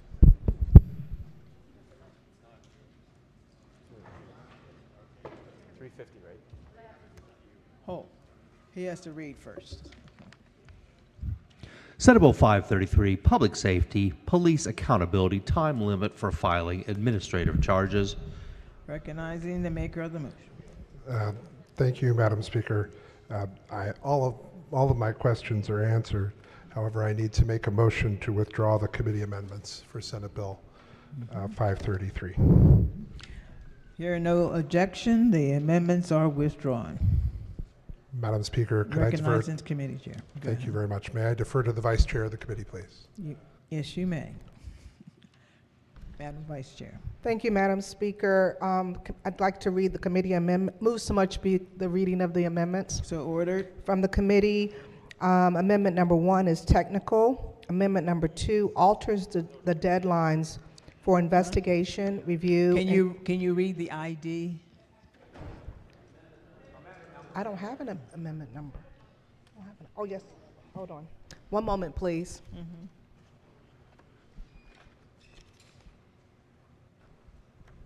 Amendment number 293421.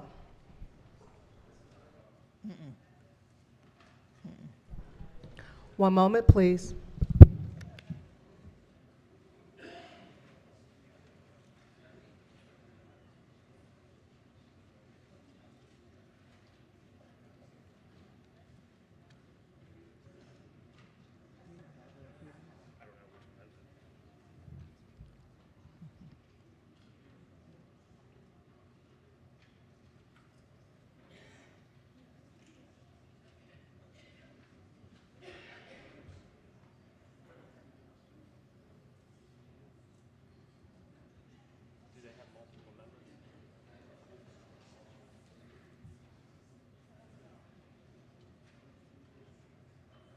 What are we doing here?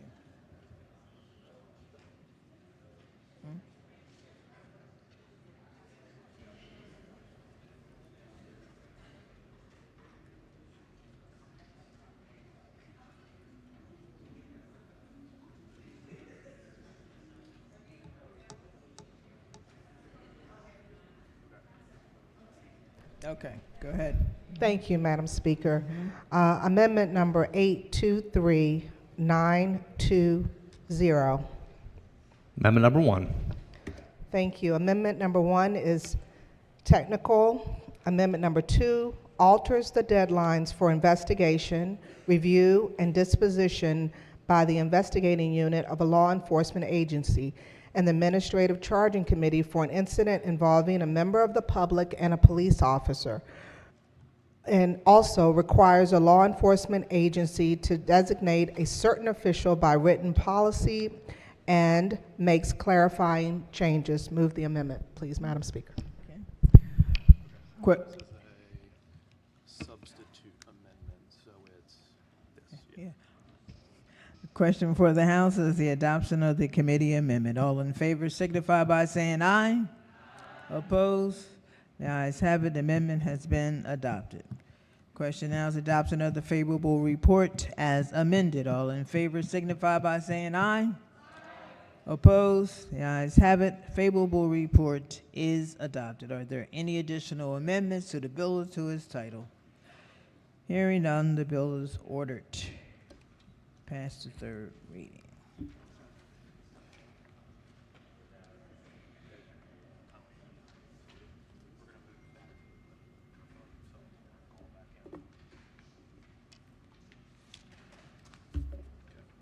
Quorum call. Madam Speaker. Has everyone recorded their presence? If so, the clerk will take the call. There being 139 members present, the House is still in session. Special order calendar. House Bill 350. Conference. Yeah. Okay. Recognizing the committee chair. Thank you, Madam Speaker. All my questions have been answered. Madam That's Speaker. wonderful. Yes. Minority whip. House Bill 350 Budget Bill Fiscal Year 2026. Thank you, Madam Speaker. I think you recognize me. Yes, I did. Thank you. I do have a question for the committee chair, if you don't mind. Committee chair. So the majority whip and I had some discussion about there's a couple $1 million or 1.5 million in there to what I perceive was to sue the Trump administration. Is that money still in the bill? No, we understand that they can do that with existing resources. Okay, thank you. Thank you for answering Thank that. Look, we had a long debate about the budget, several hours, 7 hours, something like that. My position, and surely the majority of my colleagues feel very strongly, that we could have balanced the budget without raising taxes. We could have done it. We presented a real solution with real cuts that we could have voted on. We debated it till we were all blue in the face. But I don't think the direction of the state is the direction that most Marylanders want to go in. It is clear, and I'm not going to mention polls, but it's clear that the majority of Marylanders don't want their taxes raised. And this year, we could have passed a budget that did not include tax raises. But the majority of you in this chamber chose to raise taxes because you wanted to. And that was not what the majority of Marylanders wanted. So I appreciate the work that the chair and other members put into it. But I think the majority of you made a decision that you shouldn't have. And we could have done it differently. I think the taxpayers would have appreciated a different course of action. For those reasons, I'll be voting against HB 350. Thank you, Madam Speaker. Madam Speaker? Yes. Thank you. I just have some questions, if the floor leader could answer them. Committee Chair. Hey. Good afternoon. So I'm looking at page 8 here of the report of the conference committee on HB 350, and it says for Amendment 28 that you have taken $25 million out of Medicaid, and then a little lower down, Amendment 30 looks, can you just explain what that does? I'm just confused about exactly what that does. It says a reduction contingent upon enactment of legislation, something along those lines.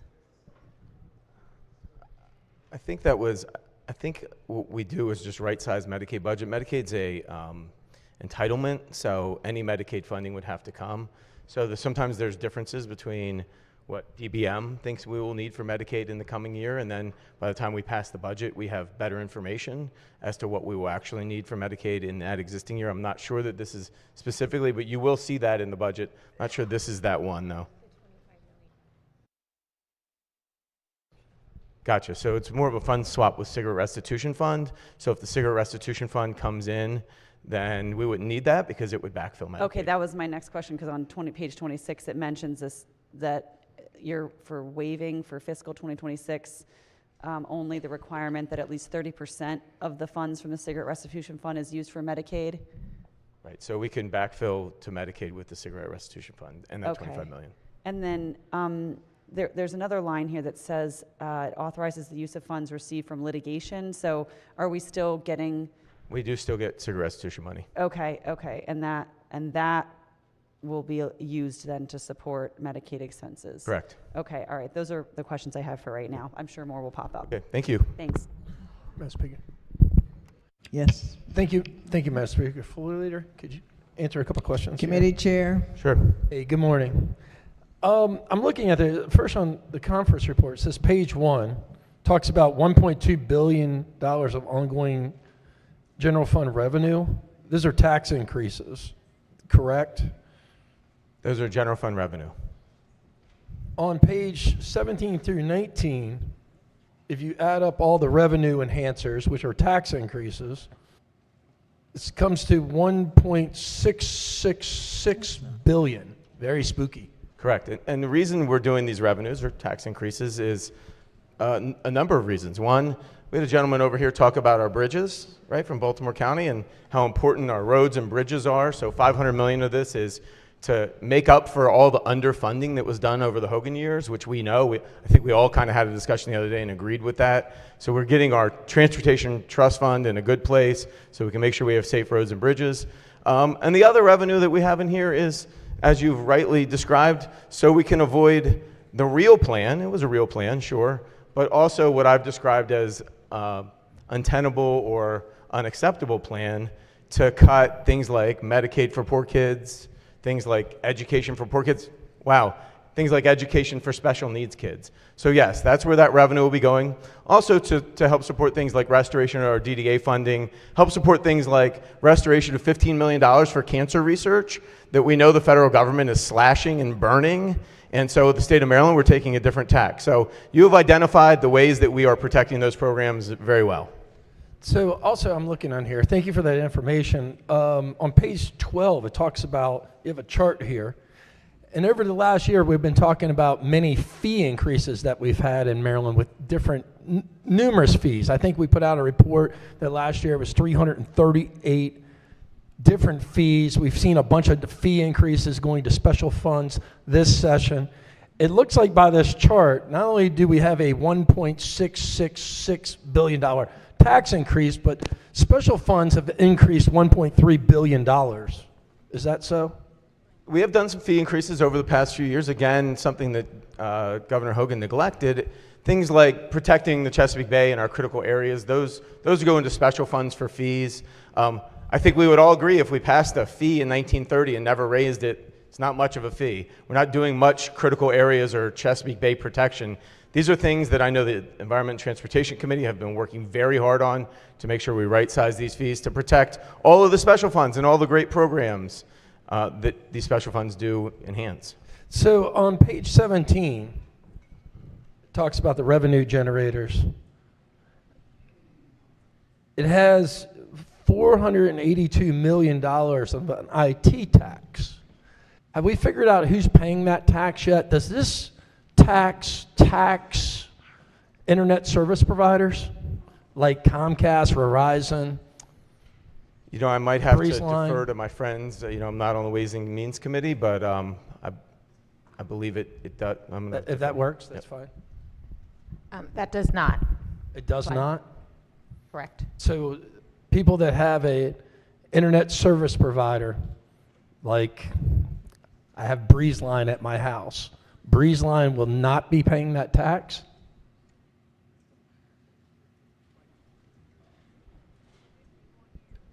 They will not. So how are you raising the revenue? Who's paying it? Who's paying?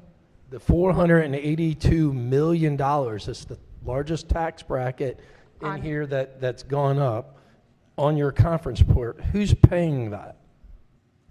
That is a sales tax on digital services, IT services, and data and IT services and digital services. Can you give me an example of a company that will be paying this? Like there's a lot of different IT services out there. We had a couple years ago, we pushed a 6% sales tax on the app. So like on now when you get your Netflix bill, you have a Maryland tax on that. I'm asking for an example of who's paying this. So for example, a web hosting, a business paying for web hosting service, a business paying for data storage, those types of services. But it's not going to tax your internet connection. Correct. Okay, that's good to know. Hey, up here on page, I forget which page it is. I think it's in the beginning here. It has $27.5 million going towards the capital of Quantum. Is that so? That's so. That's so. It's in the budget. Yep. Okay. Now, is that an area of College Park exempted from this IT tax? IT tax is actually in the BRFA. I think we're on the budget. So Well, it is true that in the budget we have money going to Quantum, and so I will answer that question. I think you need to wait till the BRFA for that other question. Well, one takes the other with a balancing. Now, I'm looking through here also, I believe on page 10, there's also a lot of LBI's been restored under the conference committee. And it looks, is that so? And it looks like there's a grant for Planned Parenthood at $400,000? That was adopted by the conference committee, correct. So we're giving them $25 million in HB 937 and then another $400,000 grant. I don't know what HB 937 is, but yeah, we voted it out $400,000 a couple weeks ago. Yep, in the budget. Yeah. Would you like it to be more? Because it's a little Yeah, late. a couple more, just a couple more. I'm just trying to get a good feel of what's in here. Page 23. It's tight budget times, or else I probably would certainly support more money for Planned Parenthood. But given our tight budget, that is what we felt we could afford. On page 23, it talks about, it sets up a tire cleanup fee. I thought we already had a reclamation fee. That was a Senate item. That was actually not a conference committee item. Oh, so the Senate set up a tire cleanup fee for $1 and connected it to CPI. But then on page 29, there's a $5 tire fee. So it's now $6 a tire, one for the cleanup, $5 more. There is the way I understand it, a $5 tire fee was adopted by the Senate. It was concurred upon by the House in conference committee. What we did do, though, you're happy to know, is that we directed that money to where all transportation money goes, the Transportation Trust Fund. So that was the conference item that we did adopt. That was the difference. I thought it was reported that that was stripped out under conference committee.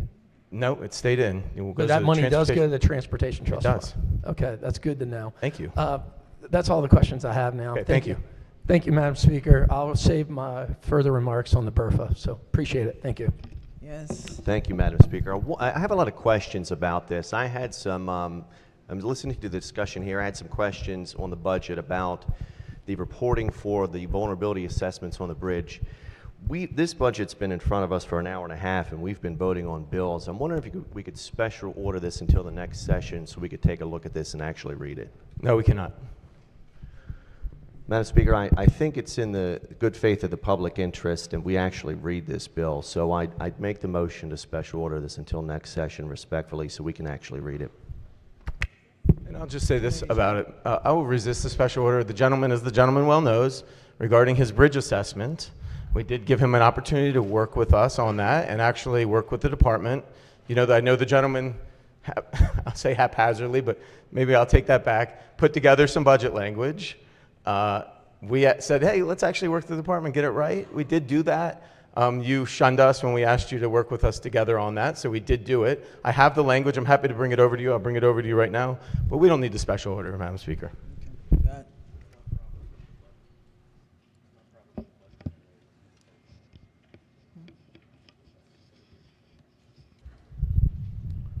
I do appreciate that, and I do appreciate the work on that issue, but respectively, Madam Speaker, we haven't read this budget. I think it's a very reasonable... Who's the we? This body. We've been sitting here on this floor. Are you and speaking for everyone here? I don't think so. This budget has been in front of us for about 90 minutes, and we've been voting on bills for the entire time. Respectfully, we've done this before. We've made this motion so we could take a pause, have a half sandwich, and read the budget. I think it's a very reasonable request as a matter of democracy that we actually stop and read it so we can all The question for articulate the House is a special order. House HB 360. 350. I'm sorry. Good you got on here. Okay. All those in favor signify by saying aye. Opposed? Roll call. Madam Speaker?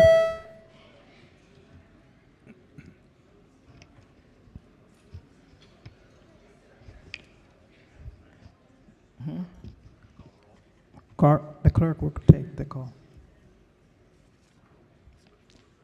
Special order failed. Madam Speaker? Yes. Thank you so much. I have a few questions as well, and I am... Committee Chair. Okay, thank you. I am reading out of the conference additional pages. I guess this is the BRFA, 352. 352 is the BRFA. All right, so I will wait and ask them, but I have some other questions. No problem. The conference summary report out of 350. Okay. So on page 3, it says that the BRFA is $2.292 billion. Is that mostly tax increases? No, that's mostly cuts. But cuts aren't really cuts, that's a swap. Show me what you cut. Can you tell me what you cut? No, I don't think I will. It's in the thing. We talked. Actually, you know, the gentleman made a good point earlier. This conference committee report has relatively few changes compared to most conference committee reports. The Senate and the House were 95% aligned in what we did. We had a full debate on this floor. We had a full discussion about the budget and the BRFA. There were relatively few changes, but I'll give you one that was changed. Higher education went from about a $100 million cut to about a $145 million cut. Other than that, I'm really just with all respect, not going to read a bunch of cuts to you on the House floor. They're in there. Well, thank you. I would contend that they are swaps, not cuts. And then on their page 12, it says the final budget is 67.9 billion. Is that correct? Yes. And also, I will direct you, although I'm not going to read what is probably 150 line item cuts, if you go to page 6, you can find them there. Yes, I think most of them are swaps. Finally, I guess the sales tax on services is in the BRFA, so I'll hold those questions. But was there a standalone bill, or was this just a tax put in the budget and BRFA together? All the revenues you saw in the BRFA were bills as well, and they had full hearings in front of the Ways and Means Committee. So the digital tax had a full hearing? It absolutely did. It was part of the business-to-business tax. It was a component in the business-to-business tax. Okay, thank you.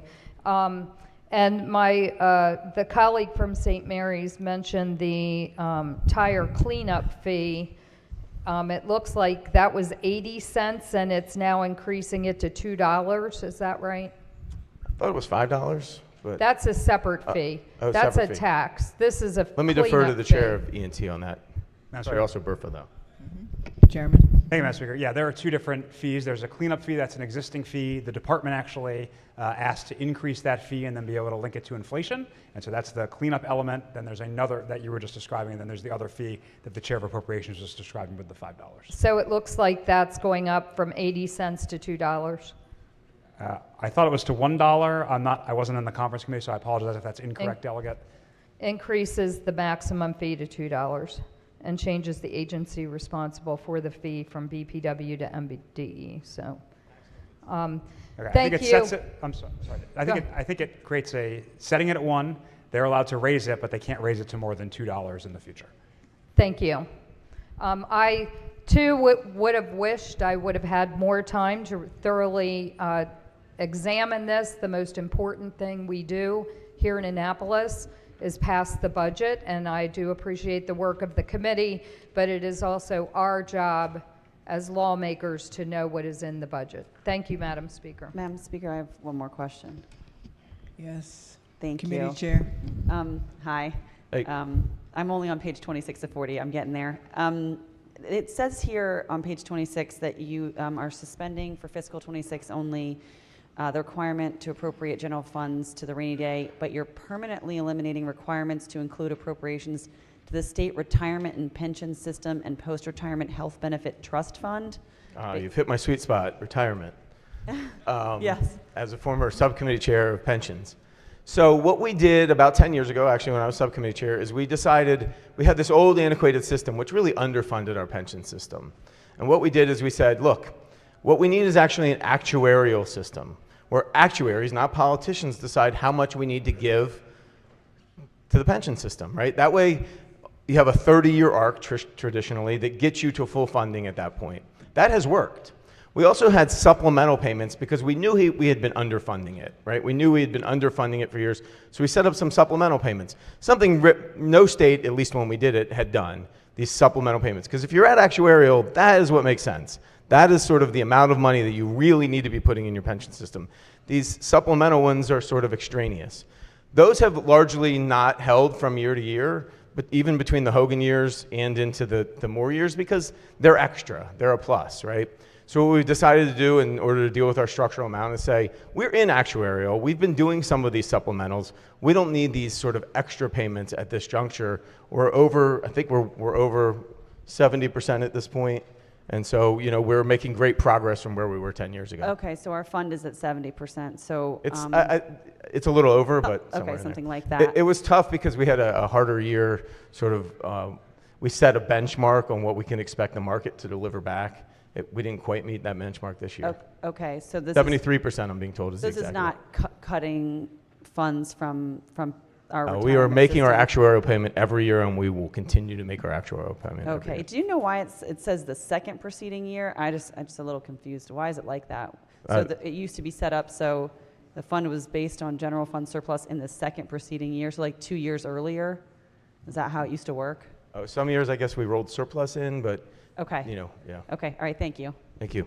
I love all this technical budget talk. Madam Speaker. House Bill Madam 350 Speaker. is on third reading and final passage. Is there any debate? You have something? I you have a wanna say? question. Yeah, that's fine. Question? Yep, thank you. Committee Chair? Hey. Thank you. Hey.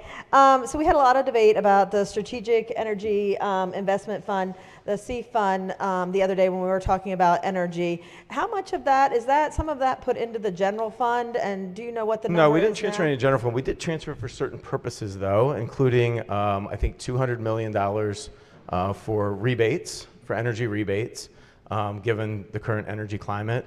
Certainly don't profess to be an expert on this stuff. I don't sit on ECM, but they did persuade the budget committee that this was a need now and that SEEF was an appropriate way to spend it. We didn't send anything over into general fund. We spent it for specific purposes that are in really the SEEF category, all right, like energy rebates. Right, okay, thank you. And then the other question is when you kind of got my interest when you were talking is the teacher's pension budget, is that at also 70% from?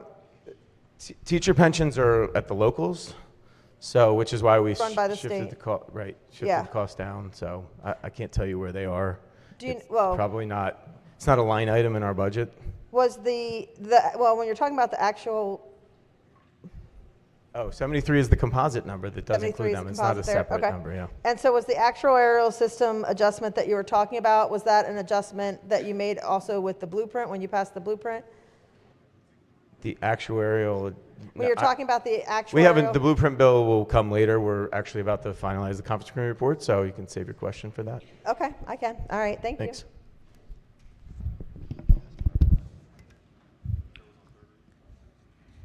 The bill is, House Bill 350 is on third reading and final passage. Clerk will call the roll. Madam Speaker? Madam Speaker, explain my vote. Yes. I'd like to explain my vote, Madam Speaker. I just want to say that there is a freight train coming. Well, you got to vote first before you can explain your vote. I'm up there now. Okay. Go ahead. Thank you. There is a freight train coming our way in the state of Maryland, and we can blame it on any number of things, but make no mistake about it, this budget sets in motion a series of events over the next 3 to 5 years that's going to be very hard to unwind without much more tax increase and much more austerity in the budget making process. We could, this year, be very serious about spending money, real cuts, and thinking seriously about whether this is the right time to raise taxes. But to the citizens, to the businesses, make no mistake, this service tax is the beginning stages of expanding that service tax to every industry, every service in the state of Maryland. Why do I know that? Because this state's going to need it. We have a $5 to $7 billion deficit coming up in the next 3 to 5 years. There is no way that I can vote for this budget. I told my citizens last fall, I said at the beginning of the session, I can't vote for a budget that's not honestly, structurally balanced. This is not without tax increases. I worry for our state's future the next 3 to 5 years. We're not doing the serious work today to be ready for that eventuality. Clerk will take the call. There being 101 votes in the affirmative, House Bill 350, having received a constitutional majority, is declared passed.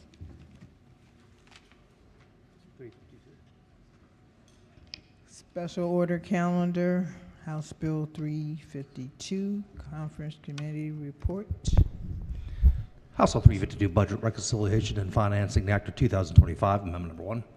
Recognizing the committee chair. All my questions have been answered, Madam Speaker. Okay. Madam Speaker. Minority Leader. Thank you, Madam Speaker. If either, and I don't know, these questions may be more properly directed to the chair of my committee, but perhaps whichever one of the chairs of the committee may want to address them. Sure. I'll start, and then when I don't know the answer, we'll go to the expert. Now, I like to hear that. That's humility. I appreciate that. I want to really try to focus more on the changes, what was done between the BRFA and the tax and revenue package that we voted on, as opposed to just going through that. We can do that in third reader debate and comment. But with respect to this portion of it, I want to focus on what the changes were.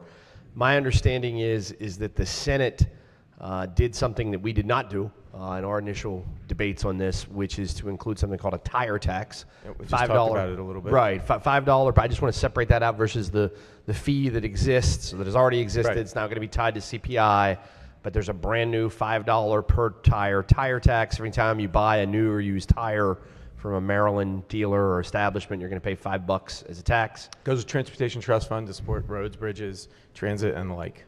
And so that was my question. My recollection, just from being a decent reader and the publicly available information about it, was that when the Senate passed this additional tax, they took an amendment or language, at least in their process, that would have fenced off, for want of a better term, the proceeds from the tax in the TTF solely to roads and bridges. It wouldn't have allowed any of that money to be utilized for the other objectives of the TTF, like mass transit. The Conference Committee stripped that out, correct? That's correct. We said that just like all of our transportation revenue, it should go to the TTF to be used to roads and bridges, but also used for things like highway user, which I know is also roads and bridges and very important to folks in your district and my district and across the state. So we want to make sure the money goes into the Transportation Trust Fund.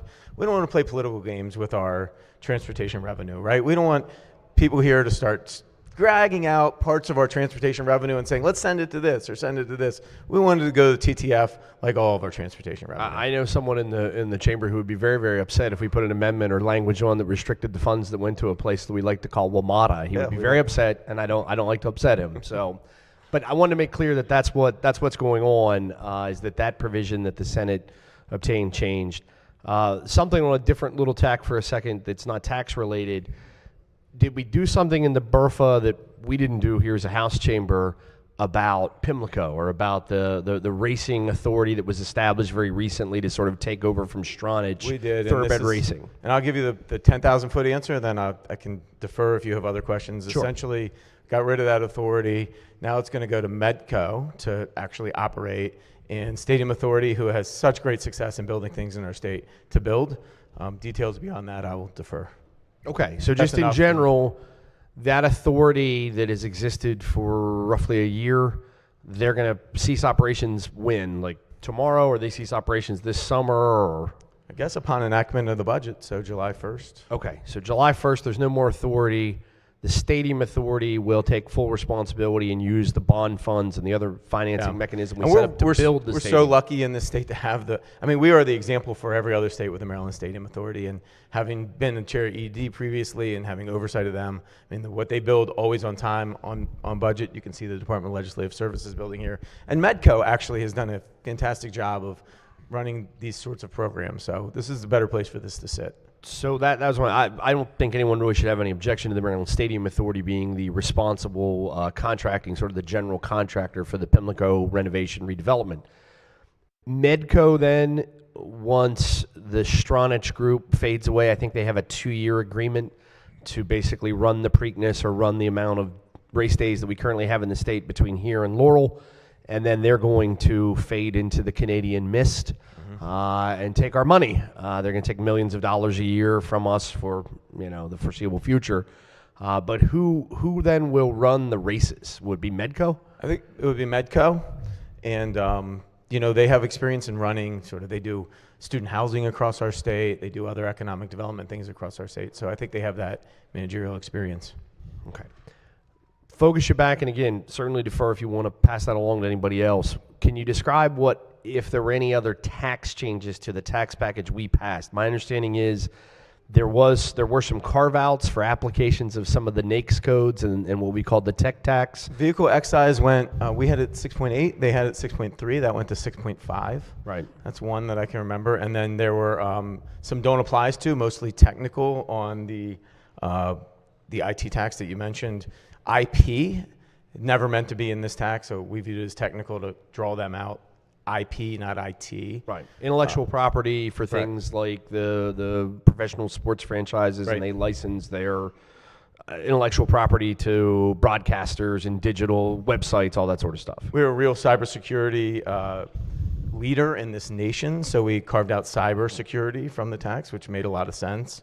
To make sure we continue to be a leader there. Was that a particular NAICS code? I mean, was that a particular NAICS code? I don't think that was a NAICS code. It was just cyber flagged in the thing, so I don't think it was in the NAICS code. Okay. There was a technical change on corporations who were affiliated with one another and making sure they didn't get double, triple. Right. You're You're not charging them back and forth between somebody has one end of the corporation that provides the digital service to another end of the corporation, but they're set up as separate LLCs or whatever it may be. And then the Discovery District in Prince George's County, where we have quantum computing, which has also been a big sort of priority for the governor. As the gentlelady pointed out earlier, we have actually a line item in the budget for quantum computing. That district, about a half a mile, square mile large, also would not apply. Okay, so just within that geographic district, none of the different NAICS code tech taxes would be applied. Correct. Was there any consideration given to expanding those exemptions out to other areas of the state that either may right now have those types of operations, or, I know Frederick County, I don't want to incite my friend, the minority whip here too much, but I know that Frederick County is considering an expansion of some pretty significant data centers that some of their services may come Well, I think under one this. of the great things about sort of what has happened this year with this budget, and unlike what you've seen at the federal level, is that the collaboration between sort of what I'll call grown-up, sort of governor, Senate, House, with our Speaker's leadership, President Senate's leadership, to come together in a collaborative effort to get this budget sort of in a place that raises the money we need for our priorities. And what we looked at in the waning hours, I think, with the Ways and Means Committee is some areas that the governor has prioritized as sort of new business or places that we're investing in to make sure that they don't qualify. So that's what we looked at. But that's the only particular place. That's the only geographic, so to speak, carve out for the application of the tax is this. Did you call it Discovery? Discovery District. Discovery District that's associated with the University of Maryland, correct? That district's not associated with the University of Maryland. The University of Maryland has maybe a lot of their probably graduates work over there. NOAA's over there. Things like Raytheon is there, and IonQ is there, right, which is the quantum. And I do know that the University of Maryland is working hard to bring more quantum to that Discovery District, and they can't announce their MOUs until they're done, but I think they're in negotiations now with lots of businesses that we'd all be very excited to have here in the state of Maryland. I hope that happens. Is that a fair summary to your understanding of what the changes were in the BRFA with respect to the tax and fee packages? I'm getting the yes. I think those are all the changes. Okay. I wanted to make sure everybody understands fairly minimal, that. Between, as I told the gentlelady from Baltimore County earlier, that there are very little changes in this conference report, especially how big and robust this BRFA is in this budget. And my understanding in response to what you just said is that potential changes about the application of the blueprint are really going to come through, even though they may be baked in the cake financially. Yeah. The actual applications of those will come through a separate bill later today. Yeah, We'll and have some an of that opportunity did, to inquire. just to be transparent, some of that did sort of bleed into the budget. For example, the House had a real priority that we not pause foundation formula this year. So part of that negotiation, we did not pause foundation formula this year. We're still wrapping up the final negotiation. Should be maybe next session or the session after for Blueprint. But the one thing that did bleed over into the budget is we did not pause foundation for fiscal 26. Okay, so if we want to talk about the collaborative time resolution, there'll be another bill, and we'll have plenty of opportunity to discuss the implications Absolutely. of that, because it's in Yes. future years. That'll be, yep. Okay, I appreciate you answering the questions. Maybe everybody doesn't like it. I like everybody to know what they're voting on before they vote, and it's sometimes difficult when the conference committees come over and a lot of the details are fast. But if I could, Madam Speaker, just on final passage to briefly be heard about the bill. It's the largest single tax and fee increase in Maryland history. You can message it any way you want to message it. You can massage the details however you want to do it.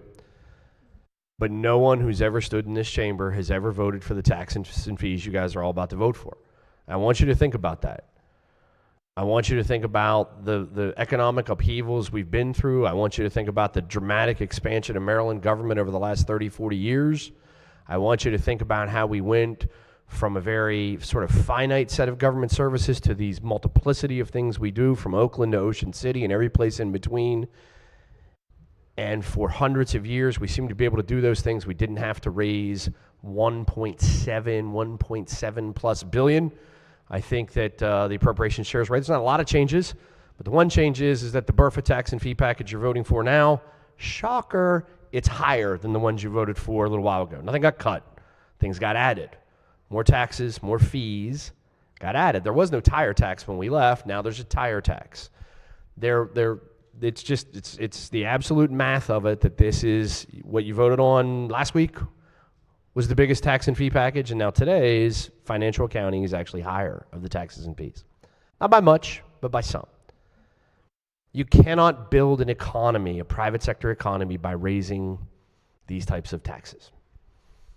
You just can't.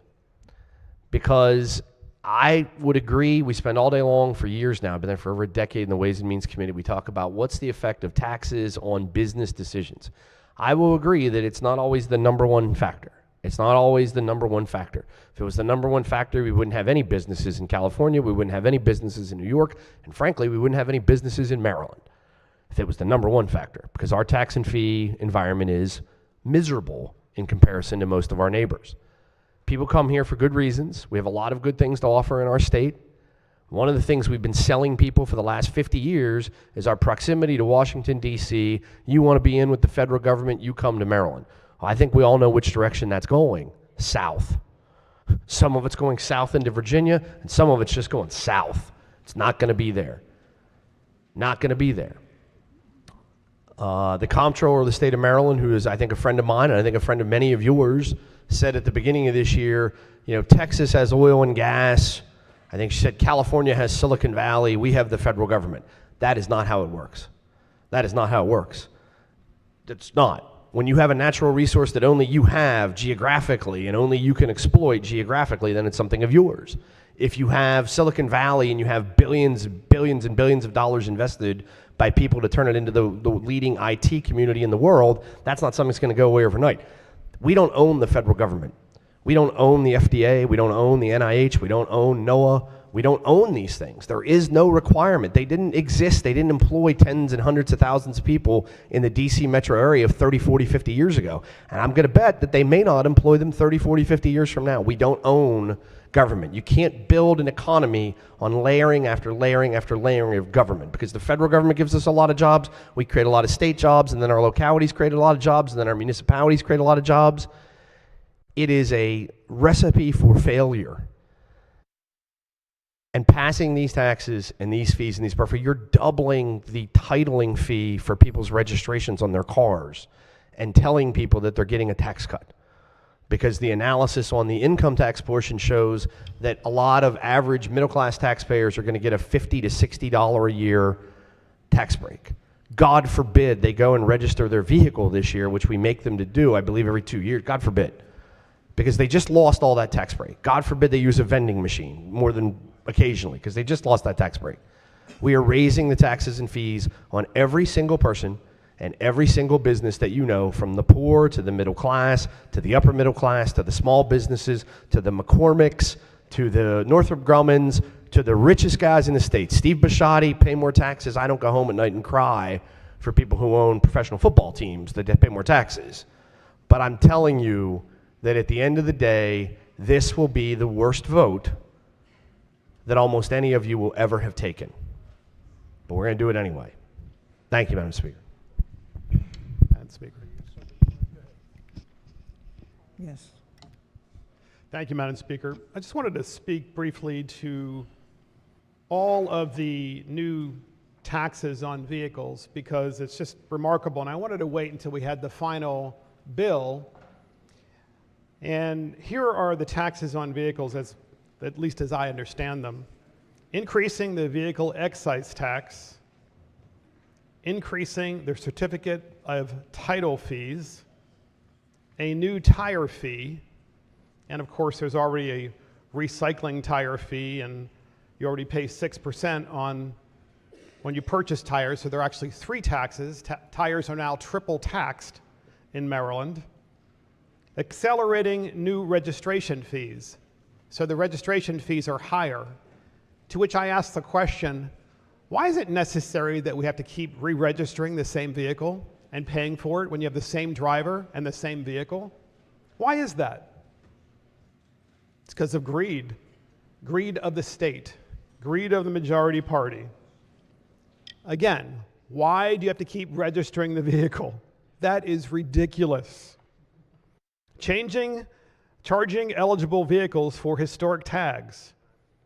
Increasing the excise tax on vehicles, both new and used.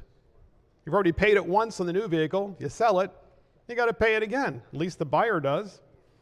Eliminate the rental car registration fee discount. Raise the MVA cap on cost recovery. Vehicle emissions inspection increases. Those are all of the taxes just on cars. So I've come to the conclusion that the majority party has decided to wage war on cars. Clearly that's what you've done. You're waging war on cars. You're even waging war on choice, at least if that's what you would do if you had your choice.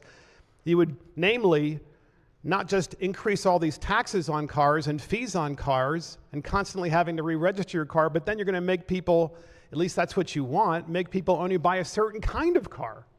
It's a total war on cars. And when you have a war on cars, you also have a war on the middle class, because that's who drives the cars. This section alone in this particular bill is attacking every single member of the middle class in Maryland. By definition, if you're attacking the middle class, you're attacking the poor as well.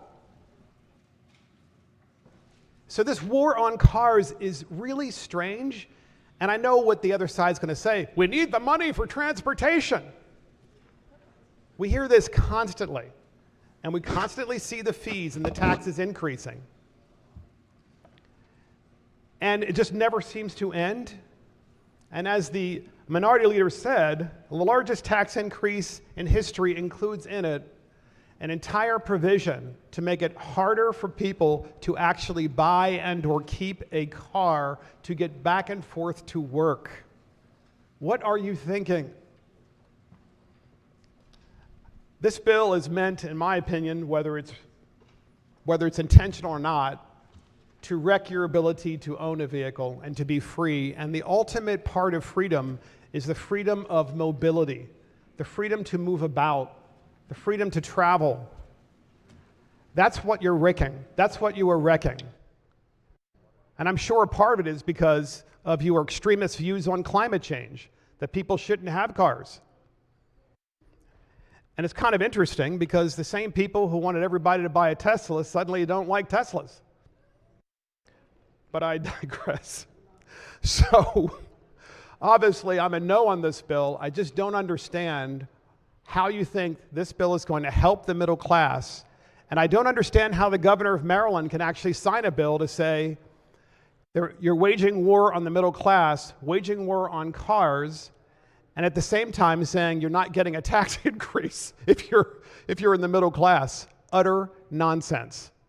You're taxing the middle class to the point that they might actually have to sell one of their vehicles and have less mobility. So for all those reasons, I'm voting no on this bill. Madam Speaker. Yes, go ahead. Just a couple quick questions for the floor leader. Committee chair. Specifically around the tech tax. Yes, ma'am.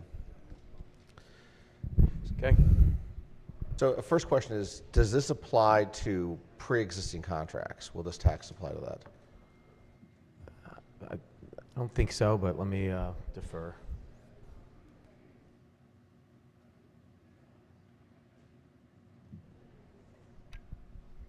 It applies to sales made after the effective date of the bill. Okay, thank you. Does this also apply to subcontractors for contractors on state contracts?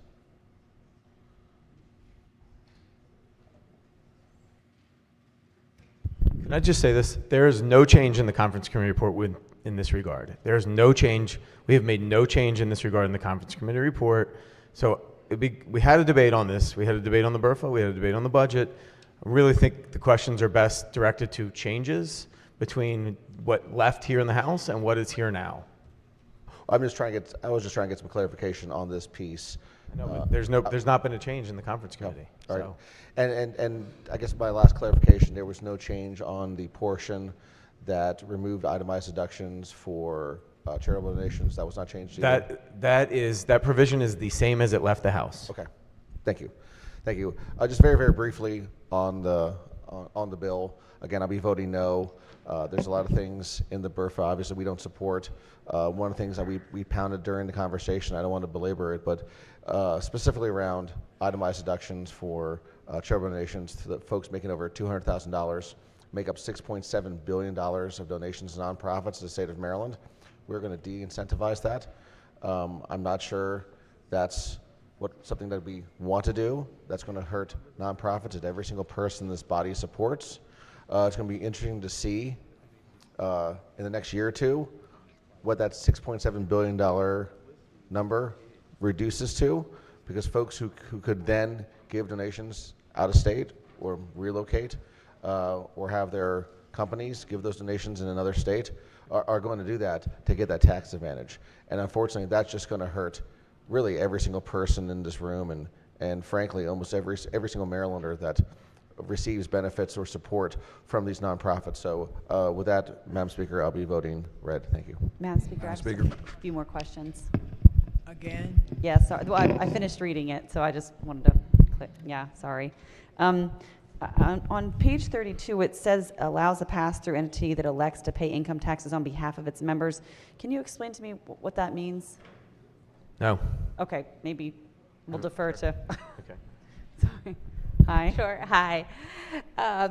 So a pass-through entity, the members of that entity, LLC, LLP, other corporate structures, right? Yeah. They may choose to pay their income tax as individuals, passing through to the individual, right? However, there are times when it is advantageous to that entity to pay the income taxes as the business entity on behalf of its members. Okay, that sounds amazing. So, and businesses and the members who make up those businesses have the choice to figure out what works best for them and their situation with their tax liabilities. Okay, so this is new? We haven't done this before? What this does is this does not actually raise revenue for the state. What this does is gives those members actually a tax break at the federal level. Interesting. Because it applies only to Maryland residents who are members of these pass-through entities. And if they are choosing, if the entity is paying on behalf of those members, it takes into account income within Maryland as well as income from other states. And that actually helps the individual members in terms of their the individual members who are Maryland residents, helps them in terms of their federal tax liability. Do other states do this? I've never heard of this. I'm just curious about it now. Okay, Yes. It's done in other states. Okay, I have a couple other questions I don't know if it'll be for Ways or not. We're modifying the transfer of $9 million from the the Resilient Maryland Revolving Loan Fund. Can somebody just tell me what that fund is generally used for? I think that's a new fund that we created last year. Okay. And I think that that came out of the House at 10 million from Okay. creating the rate fund, and the Senate had it at 9 million. Okay. And the conference committee report kept it at 10 million. Oh, okay. Yeah. And then I see we've authorized the transfer of $4.9 million from the Maryland Violence Intervention back to the general fund. Was that backfilled anywhere, or? I don't think that was a conference item. Okay. Yeah. I don't know. That wasn't a conference committee item. It's on the list. I don't know. And the subcommittee chair, who's telling me now would have told you during the regular budget debate, because it wasn't a conference committee. They have a pretty robust balance. Oh, So, okay. yeah. Okay, I understand. And then I did see we're transferring $20 million from the Land Records Improvement Fund to the general. What does the Land Records Improvement Fund usually do? Hold on. You want to take it? Go ahead. Yes, so the Land Records Improvement Fund, usually people use this as they are going through titling and things of that nature. Okay. There was $50 million that the judiciary had, so we pulled some of the money there. I want to say they have a balance left of $30 million and are structurally sound. Okay, so then that has carried over for multiple years. It's not like they use the whole thing every year. They do not. Okay. And then I see here we've authorized the transfer of $1 million from the Used Tire Cleanup and Recycling Fund. You don't have to comment on it. I just find it humorous that we're raising the, the fees on recycling tires and then we're raiding the fund. And then I just wanted to comment further that the conversation about the Discovery District, I did a little research into it, and actually the University of Maryland actually owns most of it, excluding I think about 6.5 acres, which is actually owned by the University of Maryland. I just want to say broadly, I'm uncomfortable picking winners and losers. I feel like businesses coming to our state should have the opportunity to look at the whole state broadly for where they want to locate their business, and that I think it's really inappropriate to tell businesses they're going to get a tax break if they move to just one district in particular. I think it's very unfair, and and especially since the University of Maryland, the state of Maryland, is essentially the landowner who would benefit from forcing all these businesses, if they want this tax break, to move into a small parcel of land that 99% of us do not represent. I think that's really unfair, and I think it goes even farther past a crony capitalism into just really an appalling thing, and I'm very disappointed to see that in the budget. Madam Speaker. Yes. Thank you, Madam Speaker. I rise against the Budget Reconciliation and Financing Act, and I just voted no on the budget, and it's for a number of reasons, and I'll just name them here. The budget and this bill, HB 352, what they do is, well, a number of things. I'll start with increasing, as been discussed, or raising a 3% sales tax on information and technology and data services that is expected to take $500 million out of the pockets of Maryland business.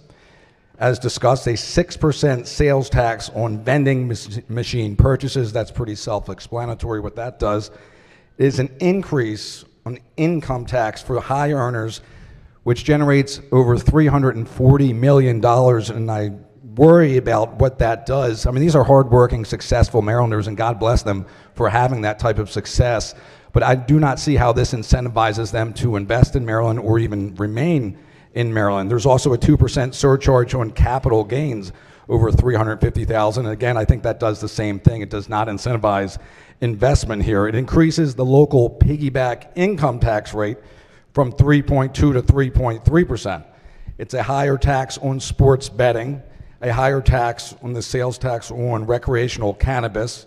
As discussed, it's an increase in vehicle-related taxes that include the sales tax on car purchases to increase to 6.5%, a new 3.5% excise tax on rental vehicles that's expected to generate $240 million, an increase in vehicle registration fees that accelerates the phase-in of higher taxes that was passed last year, an increase in vehicle emissions inspection fee that doubles from $14 to $30, a doubling of that fee.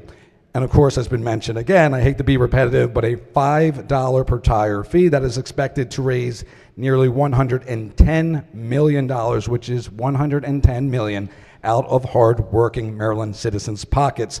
So for these reasons, I'll be voting no. And for the Marylanders listening, as the minority leader said, this is the highest tax increase in our state's history. Again, I'm voting no. Thank you, Madam Speaker. We need some Majority Whip. Madam Speaker, we need some clarification. Move the previous question, please. Leader, I'm sorry. Yes. Majority Leader. All right, let's move the previous question. Thank you, Madam Speaker. Question for the House is the previous question. All those in favor signify by saying aye. Aye. Opposed? Clerk will call the roll. Madam Speaker? Madam Speaker, display my vote. Not on the list. Well, I can. As everyone, clerk will call the roll.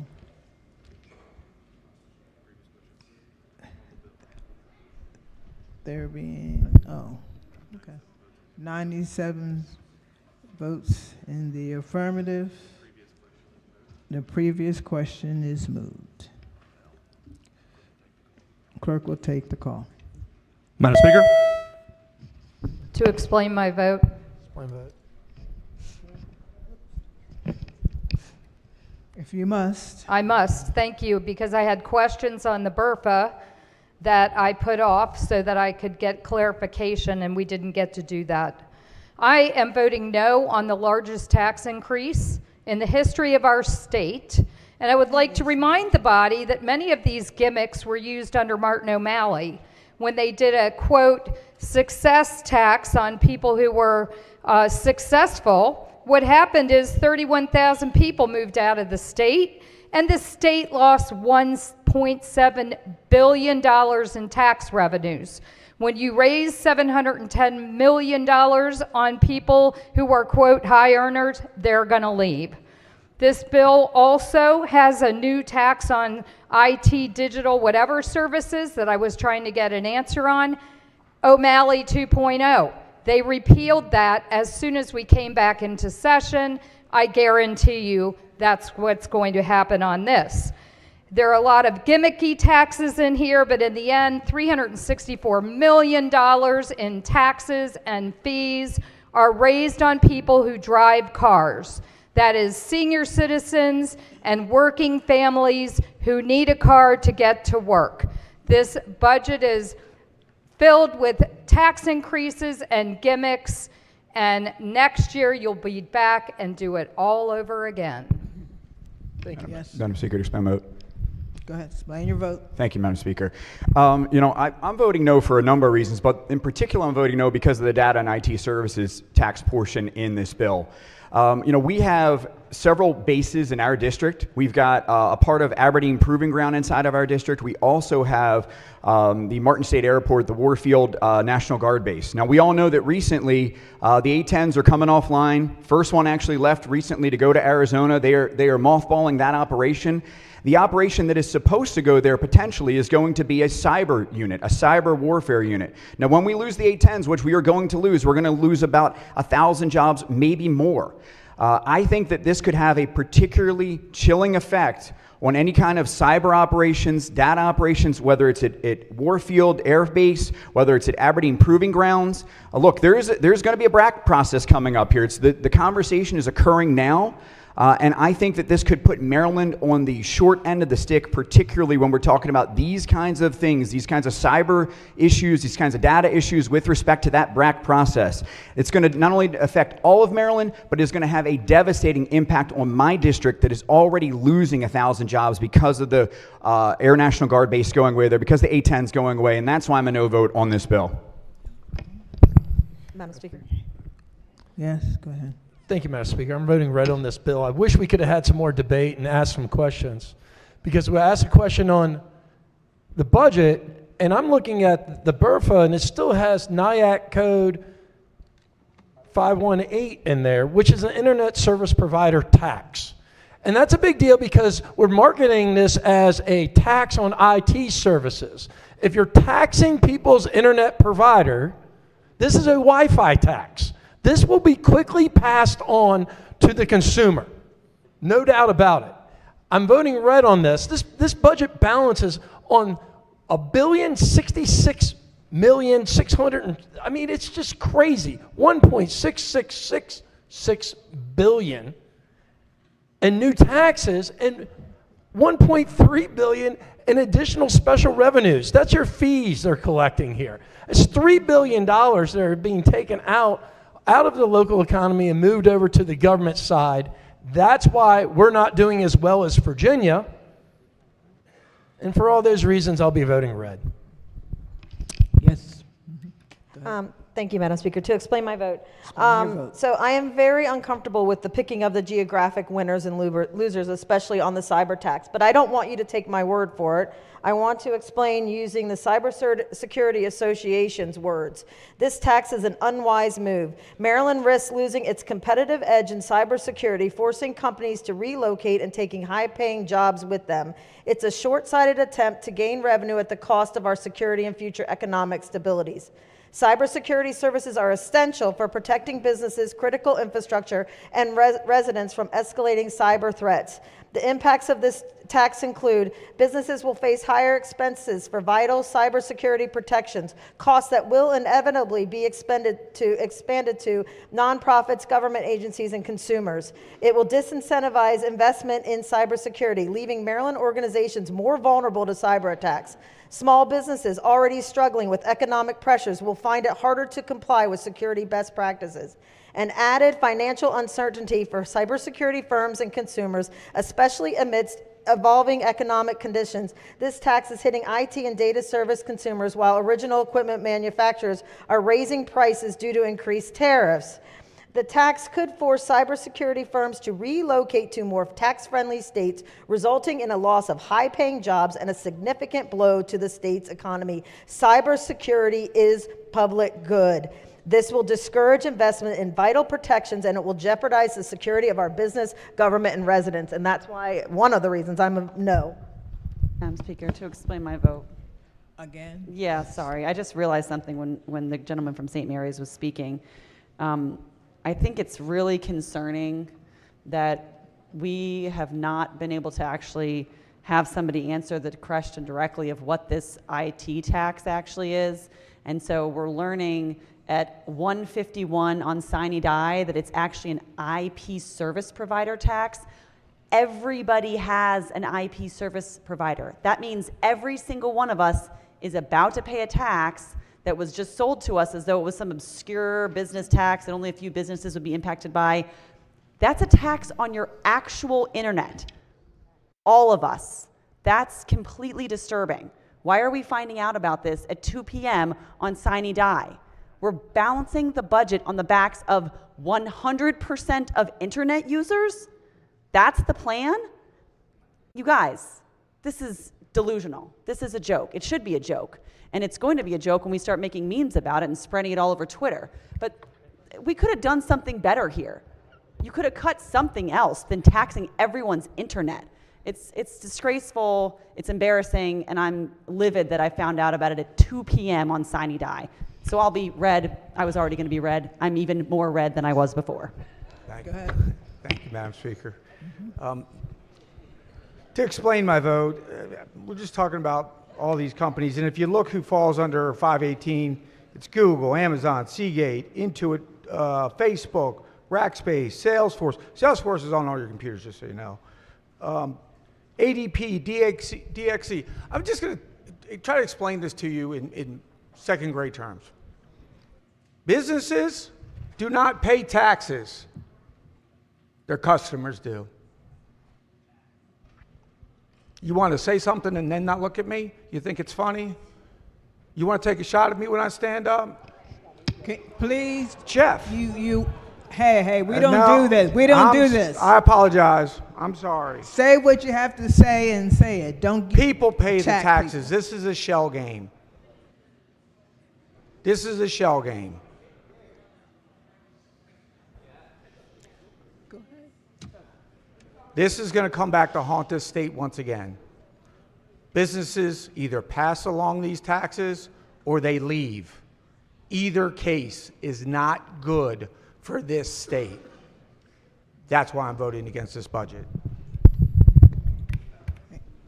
Thank you, Madam Speaker. To explain my vote, I really, I'll have to talk to the committee chair later because I am concerned with the comment the delegate from Howard County made regarding the itemized deductions, and when will that go into effect in July when the governor signs it, or will go into effect last January as retroactive? So we can find that out later. I am going to come back on 5415. You heard me speak about this last time, and I just want the body to know if you're prepared to watch federal contracts, small businesses, minority set-asides, disabled veteran contracts not going to be awarded to Maryland companies. Because the Maryland companies aren't going to be able to afford the 3% tax that you're going to put on them for those types of services. And they're going to find companies from Virginia, or Delaware, or South Carolina to prime and sub to so that a tax won't take effect and it passes over. So at that and a bunch of other reasons, I'll be voting red. Thank you, ma'am. Yes, Yes, go ahead. Thank you, Madam Speaker. To explain my red vote today, I want to say I'm very frustrated at what's happened to debate on this floor over the past couple years. You can't force people to speak on the BRFA and then deny them the ability to speak on the BRFA. Democracy debate is actually dying here. We've been told for the entirety of this budget debate that these are going, everybody, 85% of Marylanders are going to get a tax break. This is going to hit the rich. This is not going to hit the working class. That's been patently false from the very beginning. This budget is rife with new taxes that are going to hit consumers, new taxes that are going to be laid squarely on the backs of the working class and the middle class. I remember the O'Malley days where we dumped teacher retirement funding on the backs of the local jurisdictions. Why is that a funding mechanism? Why is that a solution to fix our budgetary problems, to say we believe in teachers, we believe in education, we're going to make sure you're covered for retirement, and then just puke the obligations right up on the local jurisdictions and send them a bill that allows them to raise property taxes? If we're being realistic and honest with Marylanders, and we want to raise taxes, we should just say that. But that's not been the case. We've told them for the last 90 days, this is not going to be, we're not going to solve this problem by raising taxes on the middle class. That's patently false. That's why I'll be a no today. Clerk will take the call. There being 94 votes in the affirmative, House Bill 352, having received a constitutional majority, is declared passed. Report of the Committee on Appropriations, report number 29. The clerk will read the first bill.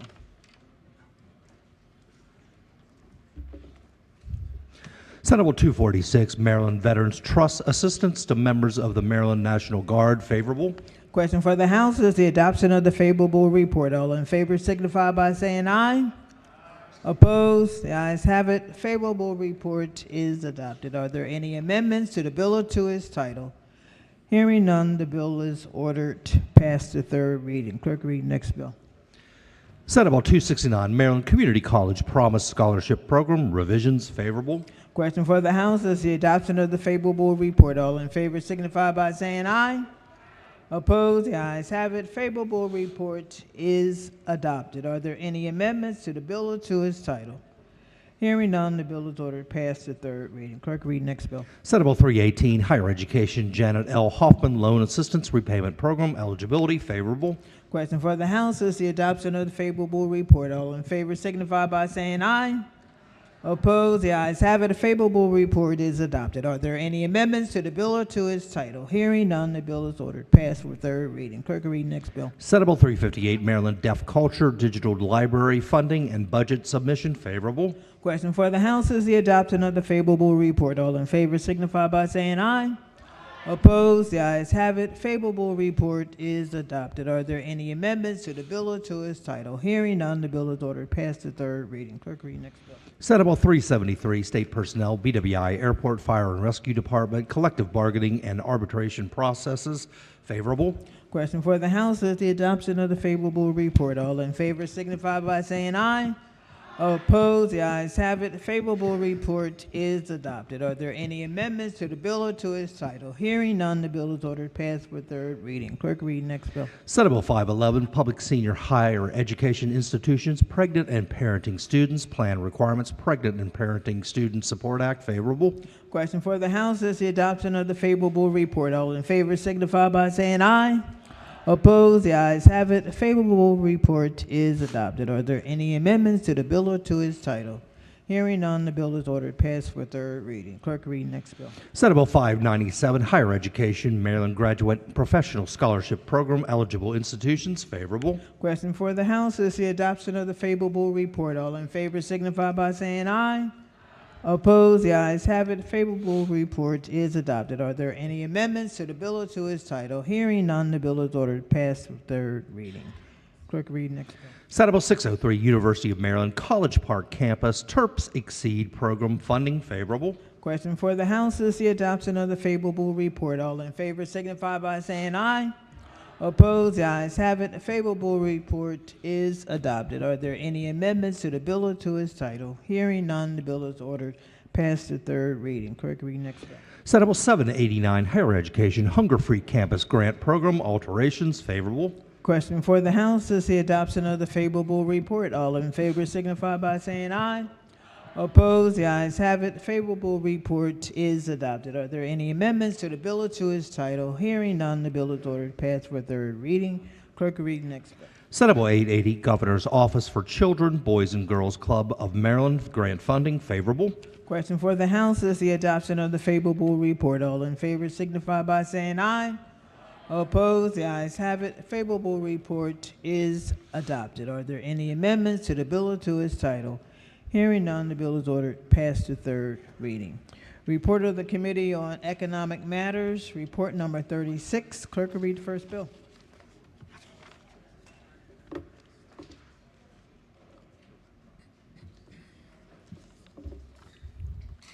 Senate Bill 503, Washington County Board of License Commissioners membership. Favorable. Question for the House is the adoption of the favorable report. All in favor signify by saying aye.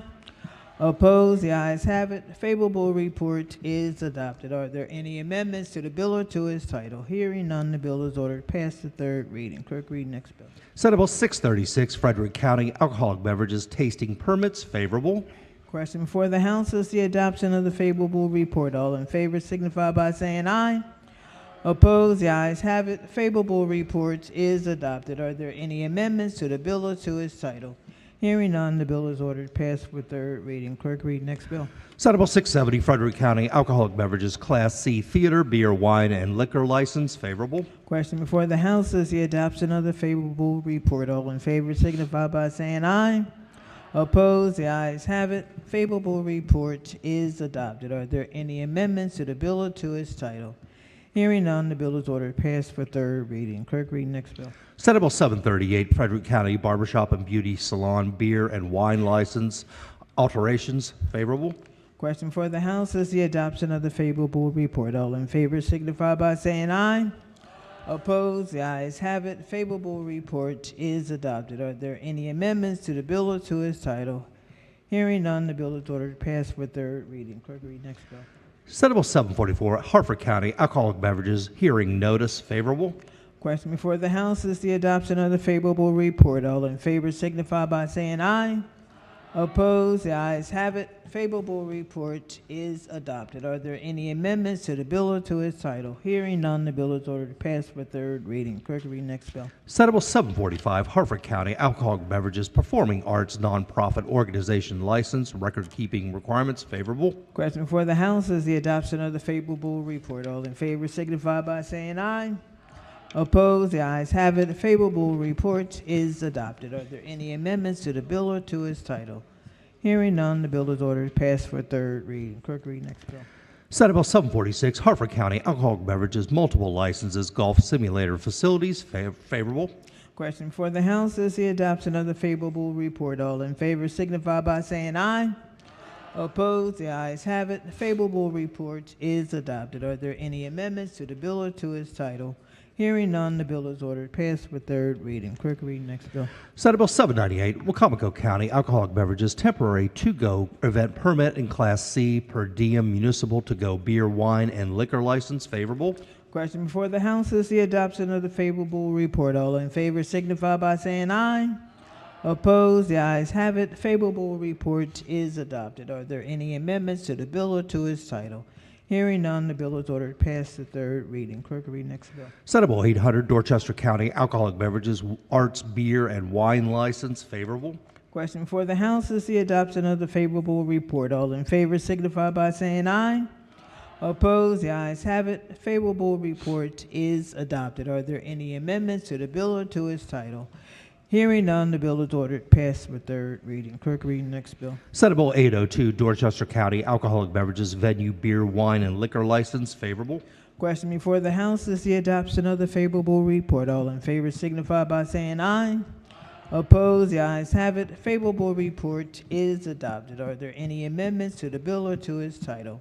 Hearing none, the bill is ordered passed to third reading. Clerk, read next bill. Senate Bill 826, Garrett County Alcoholic Beverages Act of 2025, favorable. Question before the House is the adoption of the favorable report. All in favor signify by saying aye. Opposed? The ayes have it. The favorable report is adopted. Are there any amendments to the bill or to its title? Hearing none, the bill is ordered passed for third reading. Clerk, read next bill. Senate Bill 839, Dorchester County Alcoholic Beverages Beer, Wine, and Liquor Tasting License, favorable. Question before the House is the adoption of the favorable report. All in favor signify by saying aye. Opposed? The ayes have it. Favorable report is adopted. Are there any amendments to the bill or to its title? Hearing none, the bill is ordered passed for third reading. Clerk, read next bill. Senate Bill 869, Dorchester County Alcoholic Beverages Licenses, Fees, favorable. Question before the House is the adoption of the favorable report. All in favor signify by saying aye. Opposed? The ayes have it. Favorable report is adopted. Are there any amendments to the bill or to its title? Hearing none, the bill is ordered passed for third reading. Clerk, Clerk will read the next bill. Senate Bill 910, Caroline County Alcoholic Beverages Special Event Venue License and Multiple Event Licenses, favorable. Question before the House is the adoption of the favorable report. All in favor signify by saying aye. Opposed? The ayes have it. Favorable report is adopted. Are there any amendments to the bill or to its title? Hearing none, the bill is ordered passed for third reading. Report of the Committee on Environment and Transportation, report number 43. Clerk will read the bill.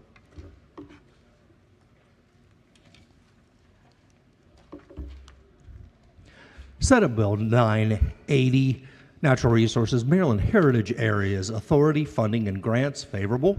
Question before the House is the adoption of the favorable report. All in favor signify by saying aye. Opposed? The ayes have it. Favorable report is adopted. Are there any amendments to the bill or to its title? Hearing none, the bill is ordered passed for third reading. Report of the Committee on Environment and Transportation, report number 45. Clerk will read the first bill. Senate Bill 96, Environment Water Bottle Filling Stations Requirement, favorable. Question for the House is the adoption of the favorable report. All in favor signify by saying aye. Opposed? The ayes have it. The favorable report is adopted. Are there any amendments to the bill or to its title? Hearing none, the bill is ordered passed for third reading. Clerk, read next bill. Senate Bill 425, Environment Coal Combustion Byproducts Fees Coordinating Committee and Regulations, favorable. Question before the House is the adoption of the favorable report. All in favor signify by saying aye. Opposed? The ayes have it. The favorable report is adopted. Are there any amendments to the bill or to its title? Hearing none, the bill is ordered passed to third reading. Clerk, read next bill. Senate Bill 858, State Public Transit Service and Stations Exclusion for Assault and Bodily Injury, favorable. Question before the House is the adoption of the favorable report. All in favor signify by saying aye. Opposed? The ayes have it. Favorable report is adopted. Are there any amendments to the bill or to its title? Hearing none, the bill is ordered passed to third reading. Clerk, read next bill. Senate Bill 930, Environment Managed Aquifer Recharge Pilot Program Establishment, favorable. Question before the House is the adoption of the favorable report. All in favor signify by saying aye. Opposed? The ayes have it. The favorable report is adopted. Are there any amendments to the bill or to its title? Hearing none, the bill is ordered passed for third reading. Report of the Committee on Judiciary, report number 43. Clerk will read the bill.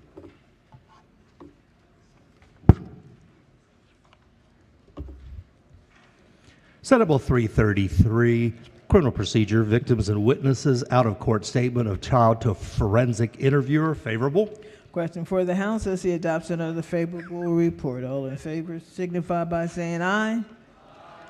Opposed? The ayes have it. The favorable report is adopted. Are there any amendments to the bill or to its title?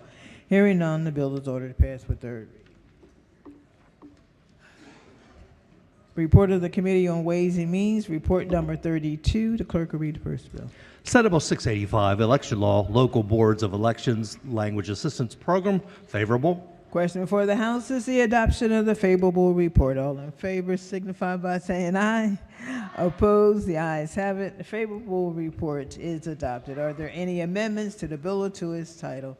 Hearing none, the bill is ordered passed for third reading. Clerk, read next bill. Senate Bill 979, local government accommodations, intermediaries, hotel rental tax, collection by comptroller, and alterations. Favorable. Question before the House is the adoption of the favorable report. All in favor signify by saying aye. Opposed? The ayes have it. The favorable report is adopted. Are there any amendments Speaker. to the bill or to its title? You have an amendment? Could the floor leader rise for some questions? Floor leader. Thank you, Madam Speaker. Hey, good afternoon, floor leader. Happy sunny day. So as the chair of the mighty Talbot County delegation, I've been following this bill. It's a good bill for 3 of my 4 counties, Dorchester, Wicomico, and Caroline, but Talbot has brought this to my attention, and I was following the House version, which didn't move, so it looks like just the Senate version is moving forward. If I understand it correctly, this will take the responsibility of collecting hotel accommodations taxes for what we call intermediaries, which is VRBO and Airbnb, from the county to the comptroller. So it would be the comptroller's office that would now be responsible for collecting that? Correct. Am I correct, though? It has to be a certain dollar volume that has to be collected for it to be collected by the comptroller's office. Like, for example, in Talbot County, we have some small intermediaries like Eastern Shore Vacation Rentals, maybe a small real estate agency that's collecting this. Does the county still have to set up their own separate process to collect that, or will that also be collected by the county? Yes. So the county's going to have to do that, or the comptroller's office is going to have to do that?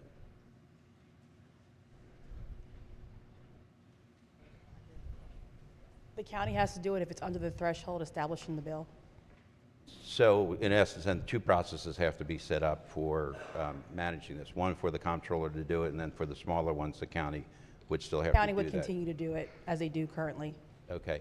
Can a county opt out of this? Is this enabling legislation? Can a county opt out? It is not, no.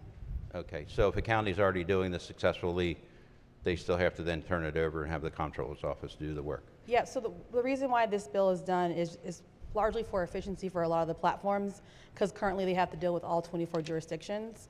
And in some cases, those jurisdictions aren't collecting those dollars. So this is really a more efficient process for those intermediaries. Is there a fee that the comptroller's office is charging back to the counties to do this? That fee is capped at 1.5%. And that was okay. done at the request of those local governments. They worked to get that fee to 1.5% as a sorry. cap of. The local governments made a request when the bill was first released, asking that they cap the fee that the comptroller can collect to 1.5%. Okay. So the issue that Talbot County is faced with is that they have put a great process in place. They actually have a short-term rental license that they have every short-term or VRBO, Airbnb, even Eastern Shore Vacation Rentals have to license, and they're doing the data collection, and they're using this data extensively in terms of tourism, economic development, and a concern they have is that the data that Airbnb and VRBO will be providing to the comptroller's office won't provide the accommodations provider, i.e. the host, the address, and the gross receipt. Can you confirm that's correct? Yeah. This doesn't preempt anything that the local jurisdictions are currently doing now in terms of data collection. I'm sorry, I didn't hear This does not preempt anything that the local jurisdictions are doing now around data collection. But the difference there is that Talbot County knows who the host provider is, and they are making sure that host, the accommodation provider, is remitting that tax back to the county, and then therefore they have that information. When it goes to the comptroller's office, the data that's coming back from the comptroller's office won't have that data included. The comptroller is able to do that, and they have the tools to carry that out.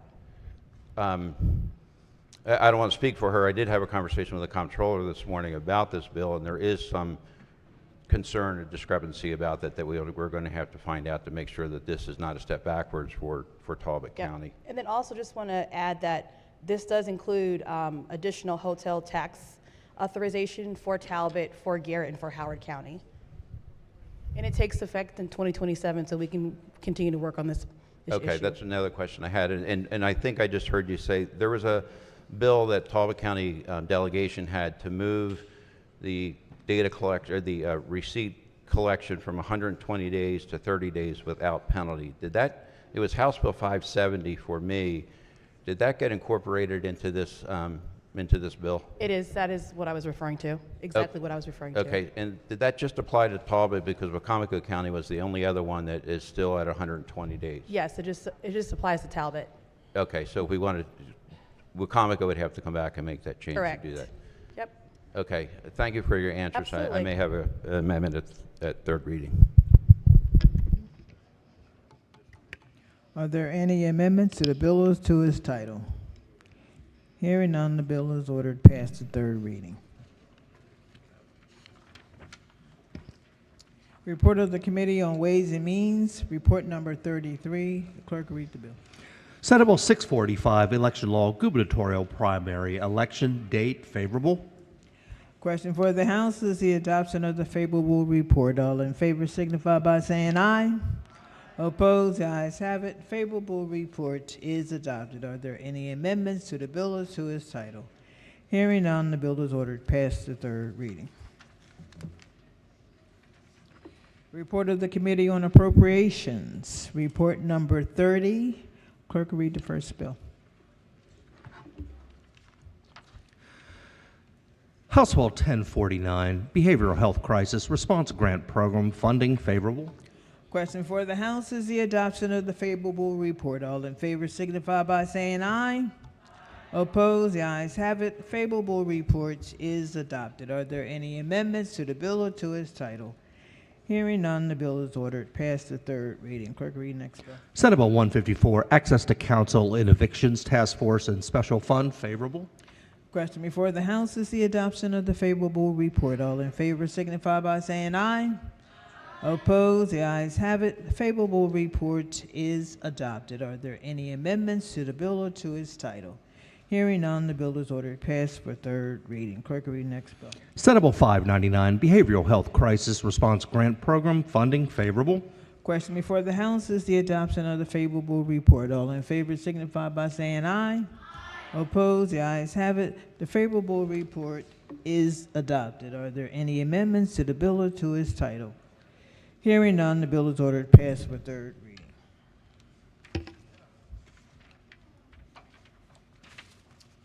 Report of the Committee on Economic Matters, report number 37. Clerk will read the first bill.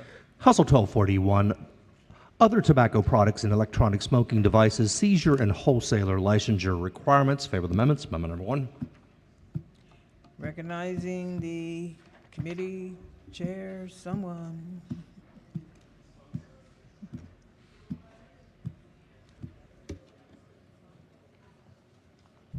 Madam Speaker? Yes. Can we special order this to the appropriate time next session? Yes. Question for the House is a special order HB 1241 to the appropriate time next session. All in favor signify by saying aye. And the bill has been special ordered. Clerk will read next bill. Senate Bill 842, electronic smoking devices, seizure and wholesaler record keeping requirements. Favorable amendments. Amendment number 1. Vice Chair of the Committee. Thank you, Madam Speaker. Move to special order this bill to the appropriate time next session. Okay. Ditto. All those in favor signify by saying aye. Opposed? Ayes have it. The bill will be special ordered, appropriate time. Report of the Committee on Environment and Transportation, report number 44. Clerk will read the bill. House Bill 1327, Natural Resources Maryland Heritage Areas Authority funding and grants. Favorable amendments. Amendment number 1. Recognizing the Florida Committee. Thank you, Madam Speaker. Be so much considered reading of the amendments. So ordered. Thank you, Madam Speaker. HB 1327 is being amended to conform to SB 980. Move the amendment. Question for the House is the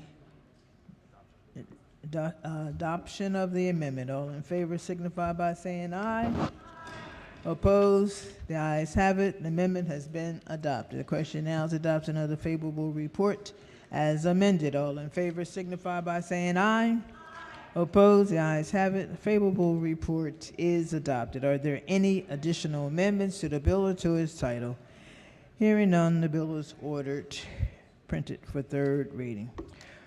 Report of the Committee on Environment and Transportation. Clerk will read the bill. Report number 46, House Bill 902, Environment, Coal Combustion Byproducts Fees, Coordinating Committee and Regulations. Favorable amendments. Amendment number 1. Recognizing the floor leader.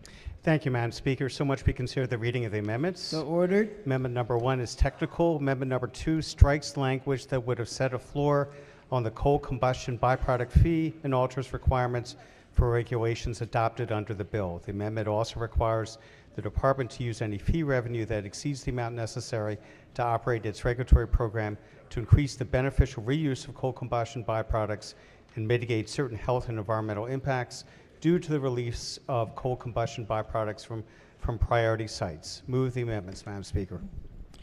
Question for the House is the adoption of the amendments. All in favor signify by saying aye. Opposed? The ayes have it. Amendments have been adopted. Question now is adoption of the favorable report as amended. All in favor signify by saying aye. Opposed? The ayes have it. The favorable report is adopted. Are there any additional amendments to the bill or to its title? Yes. Thank you, Madam Speaker. If the floor leader, the Speaker Pro Tem, would answer a couple questions. So what is the fee and who's paying it? So when I think about, I come, myself and the gentleman in the back row are the only people in this chamber who probably know a whole heck of a lot about coal mining because we come from the only place that has coal in Maryland. I know a decent amount about it, quite frankly. And so when you talk about coal combustion byproducts, are you talking primarily about fly ash? Yes, that's right. Okay. And so I looked, and the sponsor of the bill was kind enough to provide me with some information a day or two ago. These priority sites, they appear to be, and I don't want to be, I may be getting this wrong, but they appear to be existing or formerly existing coal-fired power plants. Is that fair? Yes, that's right. Okay, there's one of them in my home county district that closed last year, causing significant economic disruptions in our area because of our policies, and they'll tell you that. Who pays the fee?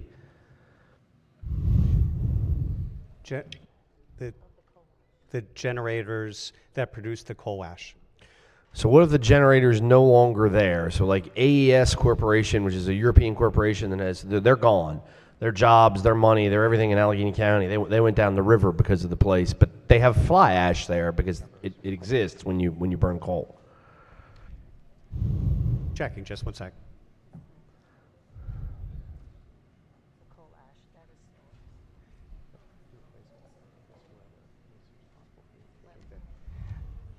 Delegate, it would apply to whoever is responsible for maintenance of, under the bill, of the coal combustion byproducts. Of the impoundment. I mean, normally fly ash is kept in some type of an impoundment so that the rain doesn't hit it and it just washes away into things. It's kept either in a or landfills. Series of, yes, it can be used in landfills. And is it my understanding that part of the goal of the fee, from what you just said, is to potentially utilize, fly ash is a potentially useful product. That's why they keep it and don't just dispose of it by dumping it somewhere typically, because there are potential applications, green cement, other things of that nature, that these companies are like, we don't want to just take this out and bury it or just let it wash away because it may have some value. The fees that are collected, do they go back into making the fly ash useful, or do they just sort of pay for government programs? It can, under the bill. The amendment requires the department, MDE, to use any fee revenue that exceeds the amount necessary to operate its regulatory program to increase the beneficial reuse of coal combustion byproducts. So to the extent that the fees collected exceed the amount needed by MDE to provide its oversight of those sites that have these byproducts, then it would be, MDE would be required to increase the beneficial reuse of the byproducts. Okay, and everybody's hungry, myself included, so I don't want to belabor this, but what's the amount of the fees? Is there like, this is the total fee that's going to be charged to this industry or to these sites? Is there a site-by-site fee that they've done an analysis of what the cost is? If it's a relatively small amount, I don't really care that much, but if it's a big amount, you're decreasing the ability of these sites to have any future value. It's set by MDE and its regulations. The bill does provide what the base fee may not be less than, but the exact amount is to be set by MDE and regulations. And what's the base fee? What may not be less than? Excuse me, Delegate, that section has been taken out. I'm sorry. The amount that initially in the bill had been set was $2.30 per ton, but that has been taken out. Okay, so MDE is just going to determine what the fee is after you pass the bill. That's correct. All right. Thank you for the information. I appreciate it. Are there any additional amendments to the bill or to its title? Yes, please. Of course. Thank you, Madam Speaker. I have a retired coal plant in my district, Carroll Island. Are we going to get any benefit from this because it operated for decades and decades? Well, to the extent that there were potential beneficial uses of the fly ash of the coal combustion byproducts that might be maintained at a landfill in your area, then potentially, yes. And remind me again, who's paying this fee? Those who are responsible for maintaining the landfills or storage areas that contain these coal combustion byproducts. So could the county be paying the fee?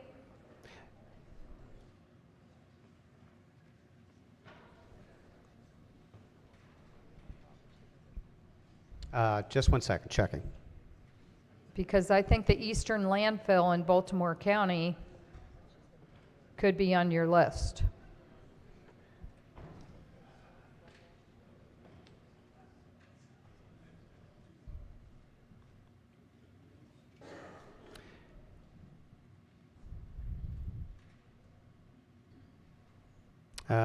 Delegate,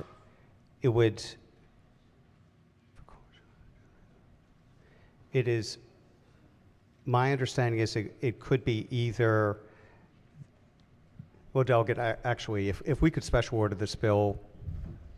Madam Speaker? Yes. I move to special order this bill to the appropriate time tomorrow, and I would note that the Senate bill just is on third reader, so you'll have the opportunity to ask questions and amend the Senate bill when it's on third reader. I apologize to the sponsor, but the policy is going forward, so thank you. Thank you. Yes, tomorrow. Okay. Okay. Question for the House is a special order HB 902 to the appropriate time later today.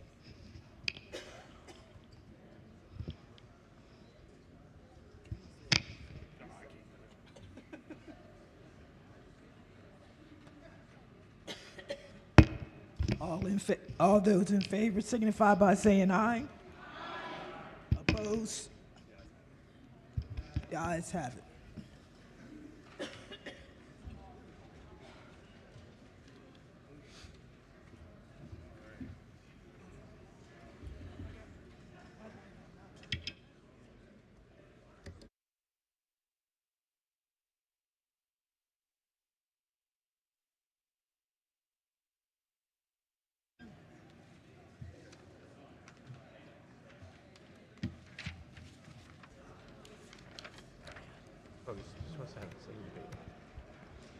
Message from the Senate, House Bill 1244. The clerk will read the bill.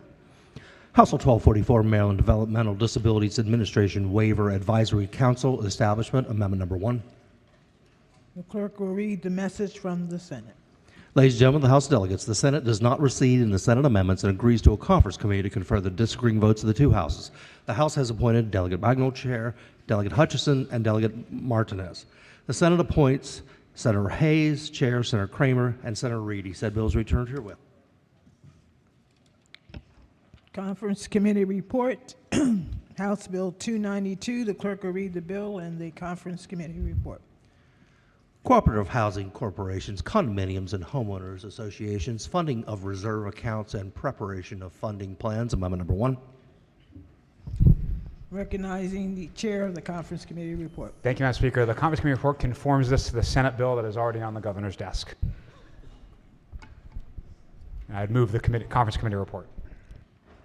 The question before the House is to adopt the conference committee report. All in favor signify by saying aye. Opposed? The ayes have it. The conference committee report is adopted. House Bill 292 is on third reading and final passage. Is there any debate? If not, the clerk will call the roll. Madam Speaker? Has everyone recorded their vote? Does anyone care to change their vote? If not, the clerk will take the call. There will be 106 votes in the affirmative. House Bill 292, having received a constitutional majority, is declared passed.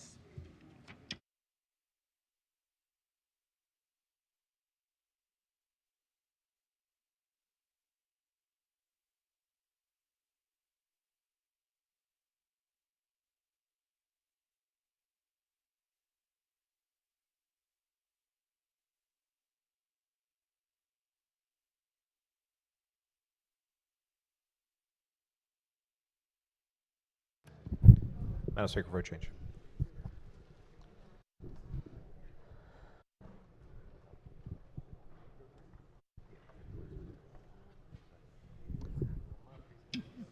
Vote change. You have a vote change? Yes, Senate Bill 292 to green.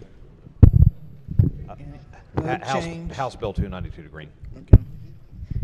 Thank you, Madam Speaker. Senate Bill 856, Amendment 8430226/1 to yes. Vote change? Vote change on Senate Bill 901 to nay. Thank you. Yes. Yes, thank you. Vote change SB 399, Amendment 633626 from green to red. Vote change. Thank you, Madam Speaker. I'd like to be recorded in the green, House Bill 341. Any other vote changes? Okay. That ends the work at the desk. Okay. We don't get excited. We're coming back at 3:45. Committee announcements, appropriations, Thank you, Madam Speaker. The Appropriations Committee will meet in the Silver Room immediately after session. judiciary, Thank you, Madam Speaker. Ladies and gentlemen, the House Judiciary Committee will meet for a voting session at 3:15. environment and transportation, Thank you, Madam Speaker. The House Environment and Transportation Committee will have a voting session in the committee room at 3:10. ways and means, Thank you, Madam Speaker. The Ways and Means Committee will have a voting session at 3:30 in the Old House Chamber, 3:30. economic matters, Thank you, Madam Speaker. The House Economic Matters will meet briefly in the Old House Chamber, at the Old House Chamber. health and government operations, Thank you, Madam Speaker. The Health and Government Operations will have a voting session immediately after session in the Health and Government Operations Committee. Thank you. Immediately after session. yes, go ahead. Rules Committee will meet immediately following this session out in the hall. I think all the other rooms are taken. Okay. All right. Any subcommittee announcements? Any delegation announcement? Caucus announcements? Okay. All right. Quorum call. Madam Speaker? Madam Speaker. Who? Has everyone recorded their presence? Clerk will take the call. Madam Speaker, can I just say one little thing? Let me take Oh, the after countdown. you do this, no problem. Clerk will take the call. There will be 139 members present. The House is still in session. Yes. Thank you, Madam Speaker. To all that's not in committee or out in the hallway or wherever you're going to be, they're waiting for all of y'all, all 141 of you over in 180 and 170. There's lots of food waiting for y'all for your sine die last meal. Okay? So, That's the thank you. last meal. Next meal. Last meal. Next meal. All right. Recognizing the majority leader. Thank you, Madam Speaker. I move that the House stands adjourned until Monday, April 7th at 3:45 p.m. Legislative date, March 24th. And the chamber will be locked up.